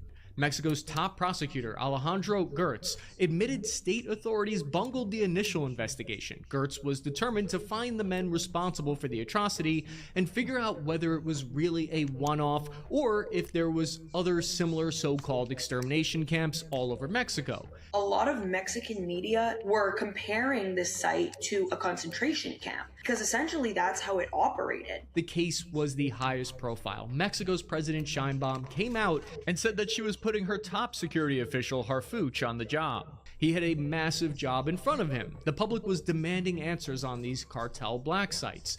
To begin, Harfuch and his team started mapping out the black sites' locations. Look at the border state of Tamaulipas. It's the only Mexican state to be designated a level 4 threat by the US government. That's literally the same threat level as Afghanistan. And they found hundreds of inconspicuous houses converted into black sites here inside otherwise friendly neighborhoods. The highest density of these are in sites that correlate directly with cartel activity, all home to the most notorious cartel groups. Now, all the Secretary of Security in Mexico, Harfuch, all him and his team had to do was the reconnaissance work after they mapped it out to actually figure out who was the man behind the Ranch of Horrors. As investigators started connecting the sites together, one name kept surfacing over and over again: El Lastra. Along the way to finding El Lastra, they would uncover the true scale of the extermination camps. A woman in Houston, Texas receives a terrifying phone call from a cartel member. She had already paid the smugglers thousands of dollars to safely bring her brother into the United States. Now they wanted more money, and if it wasn't paid, they threatened to kill her brother. US federal agents from HSI traced these phone calls, and surprisingly, they were coming from an ordinary suburban home in Houston, Texas. A tactical SWAT team stacks up on the door. On command, they blow the front door and begin clearing the rooms. Inside, they find nearly 100 people held hostage, packed into the two tiny rooms. Some haven't seen daylight in days. Law enforcement found outside-facing deadbolts on all the doors to keep these migrants inside. The majority of people that are trafficked by Mexican cartels end up in the United States. The administration looks at this is a Mexico problem and this is a US problem. But a lot of the time, it really isn't that black and white. Those problems between each individual country are overlapping. One of the men with the most experience with the cartel black sites in America and their evolution is HSI Special Agent in Charge, Craig Larrabee. He has one of the largest HSI field divisions in the country. He oversees federal criminal investigations across roughly 500 miles of the most intense section of the Texas-Mexico border, from the Del Rio area to Brownsville. Larrabee describes the mentality of the cartel organization bluntly, saying that they simply do not treat the migrants as human beings, but just as a commodity. Since then, the scale of these black sites have become more clear to investigators like Larrabee. The FBI has repeatedly uncovered cartel-linked stash sites throughout the United States. Airbnbs being used as stash houses for human smuggling. Smugglers' stash houses in one of Washington, D.C.'s wealthiest areas. There was a rental home in Houston. In Phoenix, Arizona, it was an apartment complex. In El Paso, Texas, it was an actual house. From the street, they all looked normal, but inside they were prisons. This is suburban America. The neighbors probably thought the worst crime on the block was an HOA violation, but this was barely the tip of the iceberg. US federal investigators eventually discovered that these stash houses were part of a much larger smuggling network that actually stretches from Central America through Mexico. And the deeper special agents looked, the more they realized these cartel black sites were nothing compared to their horrific purpose south of the border. The pattern first emerged with the ironically named La Joya Ranch in San Fernando. Mexican Marines were searching the area after reports of disappearances and a series of bus hijackings. They responded to a tip and raided a ranch near San Fernando. Marines found evidence that the male hostages held there were forced to fight each other to the death in gladiator-style combat. The winner earned a place as a soldier in the Los Zetas drug cartel. Impossible to imagine what it would be like to be forced into a life-or-death situation like that. Then the Marines started uncovering these secret mass graves. Mexican authorities eventually exhumed 193 bodies. The San Fernando massacre was one of the first major signs that the cartel was moving beyond drugs into large-scale human trafficking. At first, San Fernando looked like a uniquely horrific crime. It was a tragedy, but just a one-off, an anomaly. But then investigators found another site, and another, and another. The pattern kept repeating. Different cartels and different states, yet investigators kept finding the same blueprint. A civilian volunteer group got a tip about a property called La Galera in Tijuana. That's become a reoccurring theme so far in Mexico. Families looking for missing relatives have accidentally become some of the country's most effective detectives. And these women risking their lives because a lot of them are murdered for uncovering these places or finding mass graves, go to this site and realize that there's these underground ovens used to exterminate people. La Galera was used by Santiago Meza Lopez, better known as El Pozo Leiro, which literally translates to the stew maker. If your cartel nickname sounds like a cooking show, that's not good, because his whole job was making bodies disappear by liquidating them into a stew. At the black site, investigators discovered large industrial drums containing thousands of gallons of liquefied human remains. It was estimated to be the remains of 750 people. Stop and think about that for a second, about just how many people that is. That's enough to fill Can you about 15 imagine? school buses. That's as big as my entire Enough to fill high school 15 graduating school class. buses. The cartels have become large enough to create specialized positions dedicated solely to getting rid of the dead. Cue the montage of black sites being found. Near the shores of Lake Chapala, there is a sleepy town named La Barca, Here, Mexican police discovered 60 bodies. Then in Veracruz, a civilian group discovered mass graves for more than 260 bodies. Police found the area littered with discarded clothing and personal items. 200 more bodies are discovered in Durango in the east. There's an unassuming warehouse in Tlajomulco de Zúñiga. Security forces received intelligence that it's a Jalisco New Generation cartel-controlled property. Mexican National Guard troops move in on foot to the warehouse. They quickly encountered armed cartel members defending the location. A firefight breaks out, killing multiple sicarios. After securing the property and rescuing several hostages, Mexican investigators started piecing together what the hell the facility had actually been used for. They find gear for restraints, handcuffs, metal shackles, baseball bats with nails driven through it like it's something out of a zombie movie. Then the suspects there start talking. What they revealed sent authorities to nearby burial sites where forensic teams would eventually dig up and recover 81 more bodies. Up until this point, authorities were mostly uncovering the aftermath, but here, they were able to finally catch one of these operating rings while they're still running. The Black Site operation was taking on an industrial scale at this point. Investigators are beginning to realize now that the cartels were developing specialized facilities, specialized personnel, and methods for dealing with large numbers of captives and corpses. They were delegating their work. It was only a matter of time before they got HR, but the horrifying part was that they all seemed to serve a bigger purpose beyond just a death camp. What is the Black Site system truly for? Well, Mexico's investigator Harfuch and his team were starting to narrow in on their suspect within a matter of months. They had identified El Lastra as the head of CJNG recruitment network and the man who was in charge of running the camp for over a year. They tracked him across multiple states as he shifted locations in an apparent attempt to stay ahead of investigators. Then, in March 2025, the hunt ended in an upscale luxury district of Mexico City.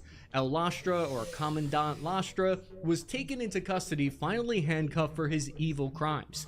He was said to be the ringleader of the Ranch of Horrors, and Mexican authorities took great pride in his arrest. Authorities finally had someone who could explain what the camps were actually for. While in custody, El Lastra started talking. He outlined the cartel recruitment process at the Black Sites. What he would do is create fake online job postings for security guards and similar positions with salaries between $200 and $600 per month. He arranged to have interested job prospects picked up at a local nearby bus terminal, but then they had them transported to the Ranch of Horrors instead.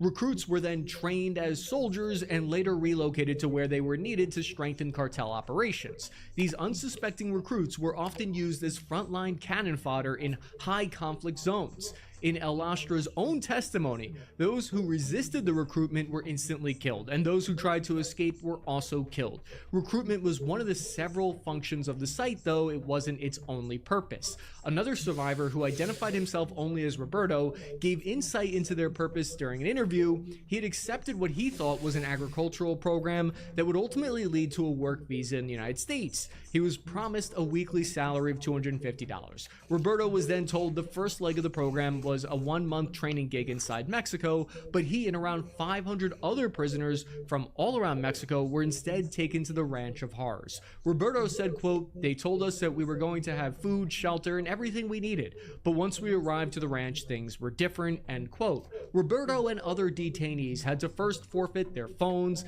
legal documents, and they were routinely beaten and held at gunpoint by armed security, spending most of their time confined in cargo trailers. After seeing the truth, Roberto and a lucky few hatched a successful escape plan. Recruitment is a huge deal to these cartels. As it turns out, Mexican cartels are spread more thin than we originally realized. A joint study crunched the numbers and found that cartel hires about 185,000 people annually. Crime syndicates need to recruit about 350 people every single week just to continue functioning and make up for the quote-unquote losses that they have during their civil war that they're currently fighting. The war on drugs has a high rate of attrition, but the camp's purpose went far beyond just that. It also served as a sorting facility. Some became gunmen, but others were selected for logistics work or used as drivers. Others were assigned to drug production or given lookout duties, depending on what you excelled at on your test at the cartel sorting hat, that would be assigned to you. The black sites were effectively running their own labor pipeline.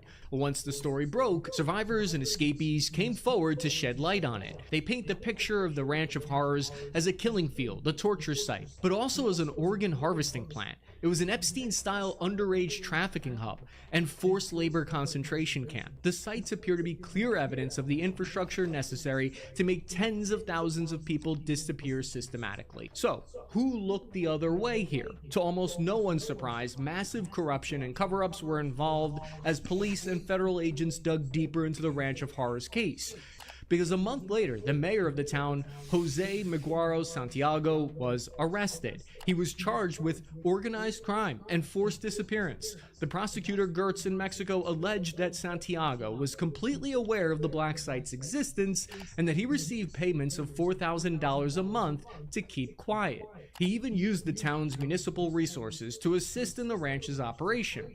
The guy even smiles like someone who would do this sort of shit. It's really the only way you could explain how they got away with running this black site for so long under everybody's noses. It's interesting because there's kind of like this misconception where corrupt officials in Mexico are corrupt because they're afraid for their lives. If you are afraid for your life, you do not run for politics in Mexico. These individuals are doing this because they know that they can have their hands in this pot of gold. But did investigators publicly conclude after this that this was a systematic kill site? Security Minister Omar Garcia Harfuch said from his report that he disagreed with the civilian investigators and maintained that these were not systematic extermination camps. Authorities claim that there were no signs of ovens to cook people. It had all just been a big misunderstanding and there was nothing more here to see. Mexican government is essentially denying it. And then Mexican government has the audacity to say, we cannot conduct an investigation because the collective group of mothers have already contaminated the crime scene, further allowing the Mexican government to use this as an excuse to not investigate this location. Some say the murder rate has gone down because these murders have been reclassified as disappearances. This explains why there's so many local community groups out there looking to find answers themselves after becoming frustrated with inaction. Mexican authorities deactivated 39 social media accounts that were used in the recruitment scheme, and the case was closed. That was it. Everybody go on with your day. But it's hard to believe that's the full story when you piece together all the reports in their totality. Were they trying to downplay the atrocities to prevent public unrest? The hacktivist group known as Guacamaya leaked a confidential report from the Committee Against Enforced Disappearances, or CED. The report put the number of cartel-linked black sites and graves at over 4,800, and the number of exhumed bodies at more than 8,000. Let that sink in for a second. That appears like an entire shadow infrastructure that's spread across Mexico. If the leaked figures are even remotely accurate, investigators were looking at a whole system here. The discovery of the cartel-linked mass graves in Mexico is unfortunately, tragically becoming common in recent years, with the Washington Post claiming that mass graves turn up nearly every week in Mexico. The stories coming out of the camps serve their own purpose of sending fear into the public. One survivor explained, quote, "They tortured us every day to instill fear." One of the captors said that there were two options that they were given: either undergo 3 months of training or be shot in the head. The duties of the kidnapped victims including digging mass graves. Those who showed signs of distress were taken to the quote-unquote pig pen, which is exactly what you think it was, a literal confinement area with feral pigs who would attack and eat the prisoners alive. There are multiple accounts referencing this quote-unquote butcher shop where hostages were forced to dismember the dead for easier disposal. The leader of the search group, who first got the anonymous tip, recounts that one of the survivors told her they had doctors that came to the property to do experiments on people. It was obviously related to organ trafficking. A kidney or liver can go for over $100,000 on the black market. The disturbing implication is that these black sites may help explain what happened to many of Mexico's missing people, because in 2026, Mexican authorities announced that they had found signs of life for more than 40,000 people who had previously been listed as disappeared. More than 5,000 of them were eventually located alive, yet tens of thousands of others still remain completely unaccounted for. And that's where the sites become even more important. If investigators are right, then every black site uncovered is more than a crime scene. We're talking about potentially a missing link in a much larger network that may explain where thousands of people have disappeared, and why some of them may still be alive today. The black site's purpose went beyond terrorizing the public, though. The cartel used them to terrorize each other as well as their internal civil war. But where did the cartel learn these tactics from? Something wasn't adding up. Mexican Marines were seeing the same indicators: a remote ranch, missing people, improvised cremation sites, torture chambers, military-style training areas. What initially looked like these isolated atrocities were starting to resemble a standardized model that was being copied by multiple cartel sites across multiple states. It was like a franchisee, and that raised an even more uncomfortable question. Where did they learn this from? Who was at the head of the franchise? Well, they looked like tactics that were influenced by the military, and Latin America has a history since the 1980s with what are known as clandestine detention centers. The simultaneous and widespread appearance of secret black sites in Argentina, Chile, El Salvador is not a coincidence. It's considered to be the result of the common training provided to Latin American military personnel by the U.S. Defense Department at its School of Americas in Panama during the 1980s. The thousands that were detained or disappeared by death squads have their own Remembrance Day of August 30th each year. These cartel sites are influenced by that legacy. They're similar to the CIA black sites that were established and found out in the wake of 9/11. Over 100 secret prisons were found globally in places that were outside the law. A leaked FBI memo states flat out that the original Zetas are former members turned deserters of Mexico's elite air mobile Special Forces group, GAF, who were trained at Fort Benning, Georgia. A separate account suggests that more than 500 GAF agents were trained in Fort Bragg, North Carolina during the 1990s. The scale of these black sites was becoming enormous as you map out their locations. It resembled a parallel detention system similar to the ones built during the Cold War. Authorities were looking for a mass prison and execution system run by the cartels entirely outside the confines of the law, where you were tried, judged by a criminal organization based on if you could be of use to them or not. But when the cartels build up infrastructure and basing like this, it also means they become bigger targets that are easier to find for the military and federal police. There needs to be this understanding that it's more like a Venn diagram where these problems overlap, as opposed to it being like black and white problems per individual country. This network of clandestine prisons is more similar to the same kind of tactics used by ISIS and an insurgency than organized crime. These cartel black sites tell us something important, I think, about where the fight against them is headed. They're more dependent on recruitment pipelines. It reveals a key weakness in their organization, because if authorities can work together to find and shut down these sites, it can act as a bottleneck to choke off the cartel's flow of their fresh recruits. The Pentagon's building a nuclear power plant that fits inside 4 shipping containers. This is Project Pele, named not for the Brazilian footballer but for the Hawaiian goddess of volcanoes. The project is being run out of the Department of Defense's Strategic Capabilities Office, while a prototype is now being built in Idaho at one of the national laboratories of the United States Department of Energy. The plan is to be able to ship it by road, rail, sea, or air to a remote base, switch it on within 72 hours, run it for at least 3 years without refueling, and then pack it up and drive away. Brilliant. The reasoning is as follows. American forces operate radar stations in the Arctic, communication subs in the Pacific, drone strips in the desert, and forward bases at the end of long supply lines. Almost all of those run on diesel, for which every gallon has to be bought, trucked, flown, or sailed in.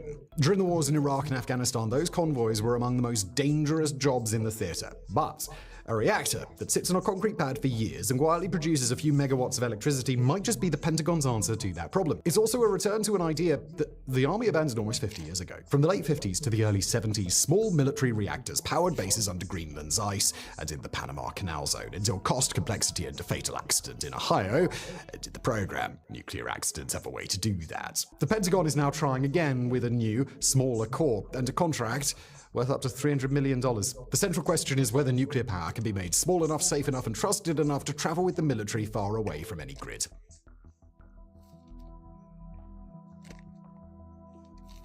The Department of Defense is the single largest institutional energy consumer in the US. It burns through roughly 30 terawatt hours of electricity a year. It gets through more than 10 million gallons of fuel a day across its ships, aircraft, vehicles, and bases. Most of that is jet fuel and marine diesel, but a substantial slice is plain old generator fuel, keeping the lights on at installations that have no other option. This is where Project Pele comes in. A modern military base requires a lot of electricity. Radar arrays sweep around the clock, satellite uplinks and tactical communications need clean, steady power, drone operations run climate-controlled ground stations, while field hospitals, water purification units, perimeter sensors, and command tents all draw currents of their own. Now, if this were all at a base in the contiguous United States, that power would come from the commercial grid. But at a forward operating location in the Sahel or some other isolated spot, it comes from a row of diesel generators humming inside sound-dampened containers. Diesel is energy dense, and it's familiar. Its generators are reliable. But the problem is everything that has to happen before the fuel reaches the tank. Every gallon has to be bought on the world market, refined, stored, trucked, or flown to a port.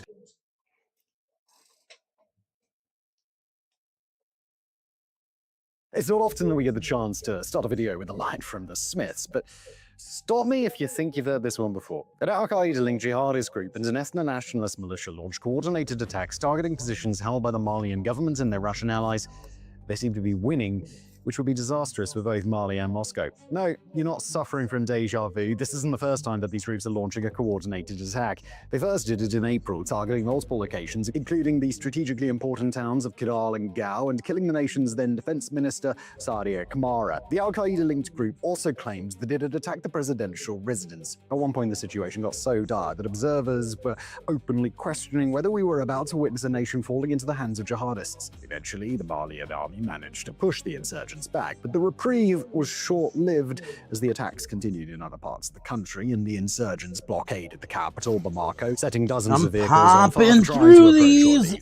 Then, on the 4th of July, lot of it all up hell in broke loose here. when the second attack began. And while the Russians were able to abandon positions in the last rounds this time, they haven't been so lucky. With two high-profile attacks happening so close together, we have to ask, is Mali on the brink?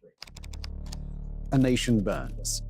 Now, before we answer our question, we need to do two things. First, a bit of housekeeping. At the time we recorded this video on Wednesday at around 11:09 Central European time, the situation in Mali is still fluid and is developing rapidly, which means that this video is our best attempt at making sense of what's happening on the ground at the time we hit the record button. It's very possible by the time you're watching this video, the situation will evolve rapidly or not at all, and we can't tell because our crystal ball is still not working. Second, we need to stop addressing the groups which attacked this weekend as simply insurgents, militants, or any other terms that our thesaurus suggests. While these terms are accurate as far as describing the groups, they also miss a lot of nuance, and in a situation like this, nuance is everything. Let's start with the Al-Qaeda-linked jihadist group. Formed in 2017 after several jihadist groups merged into one, Janim is one of the most active jihadist groups in the Sahel, responsible for much of the violence in the region. Janim has been steadily increasing the amount of territory it controls in Mali and imposing its own version of Sharia law among the people living there. The second group is the Azawad Liberation Front, or FLA, an ethno-nationalist separatist movement that wants independence for a section of northern Mali known as the Azawad region. The FLA emerged in 2024 following the merger of several Tuareg groups after Bamako decided not to implement the terms of a peace deal, the Algiers Accord, that had ended a Tuareg uprising. On paper, these groups couldn't be more different, especially with their goals being so far apart, so seeing them work well enough together to launch not one but two coordinated attacks in the span of a few months is more than a little concerning. This partnership exists because the two groups share a common enemy, or rather, two common enemies, the Malian government and their Russian allies. The latter have targeted civilians from the Tuareg community for alleged ties with the FLA and the Fulani community for allegedly supporting Janim. After the April attack, Bamako and the Russian African Corps, the successor to the Wagner Group on the continent, stepped up their repressive campaign against civilians from these two communities, including by permitting pogroms against them to happen in the capital with alarming regularity.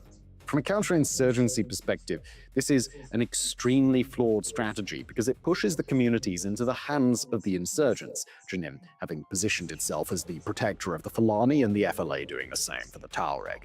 By pushing these communities away, Bamako is missing an opportunity to starve the groups of support and to build inroads with communities that may be able to provide intelligence on upcoming attacks. That lack of intelligence may help explain why the Malian junta keeps getting caught flat-footed. The most recent wave began on Saturday, the 4th of July, at around 5:40 a.m. local time, when Jadim and FLA fighters hit 5 locations almost at once: Gal, Anefis, and Aguahok in the north, Savare in the center, and Kenaroba just outside of Bamako.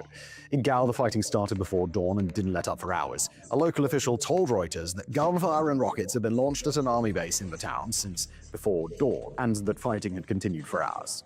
In Savare, the situation was pretty much the same, with the AFP reporting that explosions rang out at 5 a.m. and that aircraft were spotted flying over the area shortly afterward. A local resident told Reuters that the early morning attacks were followed by 4 large explosions in the city's western region at around 8 a.m. and even larger explosions at around 10 a.m. In Kenaroba, roughly 75 kilometers from Bamako, gunmen targeted a prison where members of Mali's political opposition are reportedly held. Footage shared on X by Sahel-focused terrorism tracker Brant Phillips showed parts of the prison on fire after the attack. The Malian army initially claimed the situation was under control and that 20 insurgents were killed, while only 1 pro-government fighter was killed and 4 others wounded in Gao. However, you only need to look at Anafis, a strategically important town in the Kidal region where troops have been deployed in the wake of the April attacks, to know that the government was at best exaggerating its ability to bring the situation under control. Speaking exclusively to warfronts, Hasret Kargin, an African studies researcher at Mental World, painted a grim picture of the situation, saying that the Malian army and their Russian allies were pinned down in the base in the town and were awaiting reinforcements. Malayo, another Sahel terrorism tracker who spoke exclusively to warfronts, added that if Anefis were to fall, East Mali, including Gao, would be a lot more vulnerable to the insurgents, and they might decide to deploy more troops towards Bur and Timbuktu, which has been a long-time target of the FLA. An FLA spokesperson told the press that the group's main goal was to capture Gao, which would make the fall of Timbuktu super easy and barely an inconvenience. Bamako knows how much of a loss it would be for Anefis to fall into the hands of the insurgents, which is why they remained in the city to try and push them back. Even with its forces pinned down, Bamako has managed to inflict heavy losses on the insurgents. The army claimed to have destroyed 5 armored vehicles, 20 pickups, and 100 motorcycles, and killed over 200 insurgents as a result of 35 airstrikes conducted by drones. And speaking of drones, we have to mention here that according to Philip, Russian forces had introduced Shaheds-type drones to the battlefield for the first time during this crisis, indicating how seriously they were taking the threat. Pavel Wojcik, an independent terrorism expert and open source intelligence analyst and sometimes fronts contributor, corroborated this, adding that Shahed drones appeared to have been sent from Ghouta and Nefis in unprecedented numbers. This is alongside the Turkish-made drones that the Malian army normally uses in such operations. Bamako also sent a convoy from Gao made up of Russian and Malian forces that was meant to relieve the pressure on the fighters in Anefis. However, given the fact that we're producing this video, you could probably guess how that went. The insurgents ambushed the convoy near a village called Tabrashat, destroying several vehicles and forcing the convoy to stop. Videos later emerged that have since been geolocated by multiple open-source intelligence accounts showing a helicopter that was downed by the insurgents. And for the love of God, please don't go looking for images. They are nightmarish. The fact that the insurgents had enough manpower, equipment, and intelligence to attack multiple locations and still ambush a convoy is extremely concerning because it indicates that their capabilities are growing at a faster rate than Bamako can handle. Still, Bamako has indicated that it won't just roll over and hand over the keys to the country and the presidential palace's Wi-Fi password to the insurgents. In the early hours of Wednesday morning, Malayo shared on X that a new convoy made up of about 80 vehicles, 4 times the number that was in the first convoy, had apparently left Gal for Anefis. Well, so is Amazon good money, Caleb? It would represent the most concerted attempt by the government to retake Anefis. Russia has also stepped up its efforts to help its allies, sending a shipment of weapons to help Bamako hold off the rebel advance. Whether any of this will be enough to dislodge the insurgents from Anefis, well, only time will tell. What we can say with near 100% certainty is that the insurgents will try to ambush the latest convoy, believing that if they can hold it off for long enough, their allies in Anefis will have better odds of capturing the town, and with it, much of eastern Mali. And that leads us to perhaps the most important question yet, one we've unfortunately had to ask multiple times this year: is Mali on the brink of collapse. Now, before we get into all the ways that the Malian state is conspiring to fall apart in new and dramatic ways, first pause to tell you about Fronts. Fronts.co is our subscriber site where we go deeper into the stories that we cover here on the main channel. Every week we release 2 exclusive videos and 3 expert-written articles covering everything from war in Ukraine to the situation in Sudan to, you guessed it, the chaos in Mali. And when we say we go deeper on these subjects, we really do mean it. Later this week, our Due South podcast will be the first in a series of exclusive long-form deep dives into the Malian show to help you really get your head around this most overlooked of conflicts. And if you can't wait, then we already have a stack of expert-written articles on the subject, including a recent piece about how the use of drones by the rebel groups is transforming the conflict. Membership costs just $5 a month or $50 a year. That's fronts.co. Check it out. I think I'm gonna call it a night for tonight. I am tired. On the brink. Now, in all of our coverage of the situation And in Mali, we tend to staring avoid down making at this declarative is hard. statements about the future because our crystal ball, like we said, is a bit shit. Also, the situation is so fluid and evolving so rapidly that no one knows for sure what's going to happen next. Take, for example, the partnership between Jenim and the FLA. In 2023, suggesting that these two groups would form an alliance would have been a little like suggesting, I don't know, that the US president might one day threaten to invade and annex Greenland. That year, the Tuareg rebels had lost Kidal to Bamako and their Moscow militia, but Jenin had refused to come to their aid. As Malao told the Warfront's team, Jenin viewed the rebel as militarily ineffective and hoped that the loss of Kidal would trigger a mass exodus from the rebel groups to Jenin. This didn't happen, perhaps in no small part due to the fact that the Tuareg rebels are not fighting for religious reasons. Instead, the disparate Tuareg groups banded together to form the FLA and become such a militarily effective unit that they could form a partnership with Jenim. This is just one example of how rapidly the situation in Mali can evolve and why we are cautious about making declarative statements. With that said, there are a lot of warning signs that a lot of Mali experts pointed to as proof that if the country is, if not outright collapsing, then certainly starting to look a little bit wobbly. First, the fact that Jenim and the FLA are in a partnership which has lasted longer than some observers expected and seems to be getting more effective with each attack. While it's not unusual to see terror groups working together when their interests align, it's not something that happens often in the Sahel. Most groups in the region are either in outright competition for men, money, territory, and other resources, which usually involves a lot of killings and defections, or they barely tolerate each other's presence, choosing to focus on the larger threat, the state, than each other. The fact that the two groups have become such an effective fighting force that they can not only attack multiple locations but also force a reinforcement convoy to retreat is a really big deal that should have more governments in the region worried. If more terror groups in the region decide to emulate this strategy, then we could be looking at a wave of violence greater than anything we've seen in the past. Next, we have to talk about the blockade on Bamako, which has been in place since shortly after the initial coordinated attack. While not as devastating as last year's blockades that denied the capital fuel for months on end and nearly brought the country to its knees, it's still an effective way for the insurgents to plant doubt in the citizens' minds about the government's ability to rule. For a government whose credibility is already low because of how poorly they have governed thus far, this could be a death blow. As if the government does collapse, Jenim and the FLA are positioning themselves as the next heirs to the throne. In the areas that they hold, areas that Bamako has rarely seemed interested in developing, Jenim has been running its own courts, setting up checkpoints, collecting taxes, and settling disputes. The International Crisis Group described it more bluntly, calling it a system of shadow governance that gives communities a functioning, if brutal, alternative to a state that has stopped showing up. Analysts have compared the model to what Hayat Tahrir al-Sham built in Idlib before it eventually walked into Damascus. And this might explain why they targeted the prison at Kairouba. As we mentioned in the previous chapter, the prison holds the military junta's political opponents, lawyers, civil society figures, and opposition politicians who have called for a return to civilian rule after a series of coups that brought the government of Assimi Goïta to power. They aren't fighters or the kind of people you'd expect Jenim to go to great lengths to rescue, which makes the fact that Jenim attacked the prison in the first place all the more notable. By hitting this prison, Jenim makes it look like they care about freeing the opposition figures, even if it's quite clear that they don't. If they'd actually wanted those people out, they would have sent a force built to overwhelm the defenders, not one that got repelled. Even if the attack itself was a failure, Jenim gets to look better than Goïta's government, which isn't a high bar to clear, if we're being honest, and they get to build goodwill with an opposition that doesn't have many friends left. It's entirely possible that Jenim, knowing the backlash that would ensue if headlines emerged of an al-Qaeda affiliate ruling a West African state outright, will choose to prop up an opposition figure as the public face of their regime. Now, we're not saying that this is definitely going to happen, or even implying that some of the opposition has some secret agreement worked out with Janim or any other terror group. We're simply saying that Janim benefits by appearing more willing to work with the political opposition than the greater government. The final warning sign is the fact that the FLA aren't the only groups operating in Mali. The Islamic State Sahel Province, ISSP, is quite active in the country, particularly in the border region with Niger. Last critical threats reported that ISSP was consolidating control over a section of Niger that extended into Mali. More recently, following a wave of coordinated attacks in late April, the ISSP took the opportunity to launch its own attacks against the Malian government.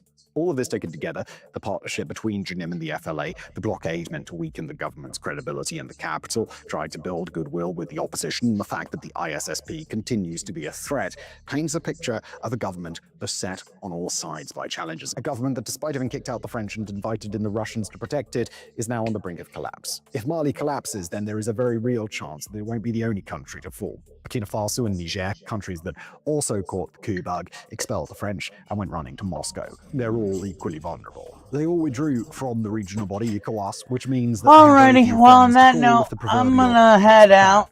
I got distracted smelling the candles. 60% of the country's territory is already in the hands of the You guys have a Now, good there's a very real evening. chance that the government doesn't collapse outright. Love you, Instead, with baby. Moscow's help, Goita could cling to just enough power to remain the internationally recognized head of state, while in practice ruling little more than a sliver of territory, with the rest in the hands of the rebels. This would be one of the worst-case scenarios for the Malian people, because it would trap them between a government too weak to protect them and a Russian militia that has killed civilians and assembled their